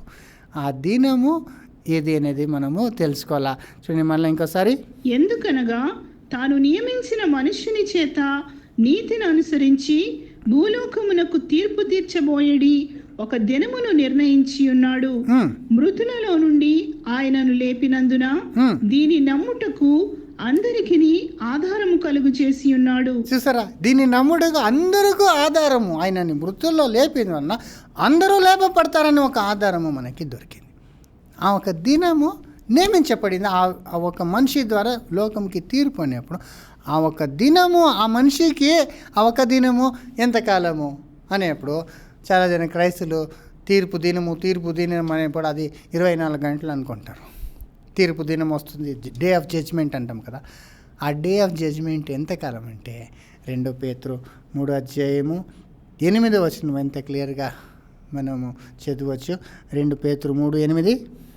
ప్రియులారా, ఒక సంగతి మర్చిపోకుడి, ఏమనగా ప్రభువు దృష్టికి ఒక దినము 1000 సంవత్సరముల వలెను, 1000 సంవత్సరములు ఒక దినము వలెను ఉన్నవి. అదేంటి మాట, ఆయన నియమించిన ఆ ఒక్క మనిషి ద్వారా తీర్పు చేటుకు ఒక్క దినము నియమించిన ఆ దినము ఆ మనిషికి 1000 సంవత్సరం. అదే 1000 సంవత్సరం, అదే ప్రకటన చెప్పబడింది. ఆ 1000 సంవత్సరం అప్పుడే తీర్పు చేస్తారు. యేసుతో ఎవరు తీర్పు చేస్తారో విమర్శ చేసే అధికారము సంఘముకి ఇవ్వబడింది. లోకముకి తీర్పు చేస్తామని మీరు ఎరుగురా అని అప్పుడే చదివాం కదా. అదంతా ఎప్పుడే జరిగేది? 1000 సంవత్సరములే. అప్పుడు 1000 సంవత్సరంలో అందరికీ తీర్పు చేయాలంటే లోకం ఉండాలి కదా. అప్పుడు లోకమే పునరుత్థానంలో బ్రతికింపబడి అక్కడ ఉన్నప్పుడు వాళ్ళని వీళ్ళు తీర్పు చేస్తారు. యేసు తీర్పు చేసేది ఆ 1000 సంవత్సరంలో. అప్పుడు కడమ మృతులు లేదంటే అప్పుడు ఇదంతా తప్పు అయిపోతుంది. దానివల్ల ఈ ప్రకటన 20 అధ్యాయంలో 5వ వచనము సైతాను వేసిన వచనము, అబద్ధము. ఈ జనాలకి 1000 ఏండ్లు పరిపాలన గురించి తెలియకూడదు, కన్ఫ్యూజ్ చేయాలని అది రాసేశారు. దానివల్ల క్రైస్తువులు ఎవరు దాని గురించి మాట్లాడారు? 1000 సంవత్సరం యేసు ఏలుపోతున్నారు. ఎవరైనా మాట్లాడతారా? ఏ సంఘంలో దాని గురించి విశేషంగా మాట్లాడరండి. యేసు వస్తారు, త్వరగా వస్తారు, ఇదే చెప్తున్నారు తప్ప వచ్చి 1000 ఏళ్ళు భూమిలో పరిపాలన చేస్తాడు ఎవడో చెప్పడో. ఎందుకో తెలీదు, ఏం చేస్తారో తెలీదు. కడమ మృతులు లేదని వాడు నమ్మేస్తారు. ఇంకా ఏం చేస్తాడు? సంఘము సింహాసనం మీద ఉంది, విమర్శ చేసే అధికారం ఉంది, వాళ్ళు యాజకులుగా ఉండి వాళ్ళు యేసుతో పరిపాలన చేస్తారు. కడమ మృతులు లేదంటే ఏం చేస్తారు? దానికే వాళ్ళు ఏం చేస్తారు? దాని గురించి అసలు పట్టించుకో. అయితే అదే విశేషమైన సత్యం ఏమిటి? యేసు రెండోసారి వచ్చేప్పుడు అది విశ్రాంతి కాలము, సమస్తము కుదురుపాటు చేసే కాలము. అప్పుడు సంఘము ద్వారా ఆ సంతతి, అబ్రాం సంతతి ద్వారా లోకమందరూ ఆశీర్వదింప ఒక కాలము. ఆ కాలంలోనే ఆదాం నుండి చనిపోయిన వాళ్ళందరూ తమ తమ వరుసలో లేయబడతారు. అప్పుడు సైతాను లేదు వాళ్ళని మోసం చేసేకి. అప్పుడు సంఘం మూలంగా పరిపూర్ణ జ్ఞానం అందరూ పొందుకుంటారు. పొందుకున్న తర్వాత వాళ్ళకి తీర్పు, యేసుతో తీర్పు జరగాలంటే మళ్ళీ జ్ఞాపకం చేసుకోండి, అప్పుడే చెప్పాను కదా, తీర్పు వాళ్ళు గత జీవితంలో చేసిన పాపం కొరకు కాదు, ఆ పాపంకి మరణం అయిపోయింది కదా. ఇప్పుడు వాళ్ళకి తీర్పు అంటే ఎవరు తీర్పు చేసేది? దేవుడు నియమించిన ఆ మనిషి ఎవరు? యేసు. ఆ యేసు ఏం చేశారు జనాల కొరకు? తన జీవముని విమోచన క్రయదానముగా ఇచ్చారు. వాళ్ళ పాపం కొరకు ఈయన బలి అయిపోయారు కదా. అప్పుడు ఆయన ఏమి ఇవ్వబోతున్నాడు? వీళ్ళకి జీవం ఇవ్వబోతున్నాడు కదా. అదే తీర్పు. తీర్పు అంటే వాళ్ళకి ఫస్ట్ ఆ సత్యం ఒక పరిజ్ఞానం ఇస్తారు 1000 ఏండ్లలో, చివరిలో వాళ్ళకి తీర్పు చేస్తారు. టెస్ట్ అంటే వాళ్ళని ఇప్పుడు వాళ్ళకి నిత్యజీవకి అర్హతలా లేదా వాళ్ళు సువార్తకి విధేయులయ్యారా లేదా అనేది వాళ్ళని టెస్ట్ చేసి తర్వాత ఇస్తారు వాళ్ళకి నిత్యజీవం. అదేమప్ప టెస్ట్ అంటే, కట్టేశారు కదా, బంధించారు కదా సైతాన్ని 1000 ఏళ్ళు పరిపాలన గతించే వరకు, అప్పుడు 1000 ఏళ్ళ తర్వాత అతన్ని కొంచెంకాలం వదిలేస్తారంట. అదే ప్రకటనలో చివర చదవండి 20 అధ్యాయము 7వ వచనం. 1000 సంవత్సరములు గడిచిన తరువాత సాతాను తానున్న చెరలో నుండి విడిపింపబడును. మరలా విడిపింపబడును. ఎందుకప్ప విడిపింపబడును? ఆలోచన చేయండి. వాడిని ఒకేసారి నాశనం చేయకుండా 1000 ఏళ్ళు కట్టేసి 1000 ఏళ్ళలో అందరినీ లేపి అందరికీ సత్య పరిజ్ఞానం ఇచ్చి మరలా సైతాన్ని వదిలేస్తున్నారు. అదే అండి దేవుని జ్ఞానము. అక్కడ మనం చూడొచ్చు. దీన్నే ఏదైనా కూడా జరిగింది చూడొచ్చు మనం. ఏదైనాలో ఆదామవ్వని సృష్టించి మంచి తోటంలో పెట్టి వాళ్ళకు ఒక ఆజ్ఞ పెట్టేసి తినకూడదు, తింటే సస్తామని చెప్పేసి సైతాన్ని పెట్టేశారు అక్కడ. అప్పుడు సైతాన్ ఏం చేశాడు? వాళ్ళని దేవునికి విరుద్ధంగా తినేలాగా శోధన చేసి వాళ్ళని పడేశాడు. ఇప్పుడు అదే సిచ్యువేషన్ ఇప్పుడు మరలా వస్తుంది చూడండి. భూమి ఏదైనాలాగా అయిపోతుంది 1000 ఏళ్ళ పరిపాలనలో. చనిపోయిన వాళ్ళందరూ లేచి వచ్చి 1000 ఏళ్ళలో అందరూ పరిపూర్ణ మనుషులుగా అయిపోతారు. అప్పుడు చిన్న బిడ్డలు అలాంటి వాళ్ళు లేదంటే పెరిగేసి వాళ్ళందరూ ఒక లెవెల్కు అందరూ వచ్చేస్తారు. అందరూ సత్యజ్ఞానం పొందుకొని దేవుని యొక్క రాజ్యం అంత సుఖం ఉన్నప్పుడు అప్పుడు సైతాన్ని మళ్ళా వదిలేస్తారు. ఎందుకని? వీళ్ళందరూ నిజముగా మారు మనసు పొందారా? నిజముగా దేవుని ప్రేమిస్తున్నారా? దేవుని ఆజ్ఞల్ని వాళ్ళు సంపూర్ణ హృదయముతో వాళ్ళు విధేయత్వం చూపిస్తున్నారా? వాళ్ళు అంగీకరించారా అనే ఒక టెస్ట్ చేయాలని దేవుడు అక్కడ ఎలాగ ఆదాము అవ్వని టెస్ట్ చేస్తారు. వాళ్ళు నా మాట వింటారా లేదా అని. అలాగే ఇక్కడ టెస్ట్ చేస్తున్నారు. అయితే ఏమి డిఫరెన్స్ అంటే, అప్పుడు వాళ్ళు తెలియక మంచిది చెడ్డది ఆ ఒక్క జ్ఞానము వాళ్ళకి ఇంకా లేదు. మంచి తెలుసు, చెడ్డది అంటే ఏమీ తెలీదు.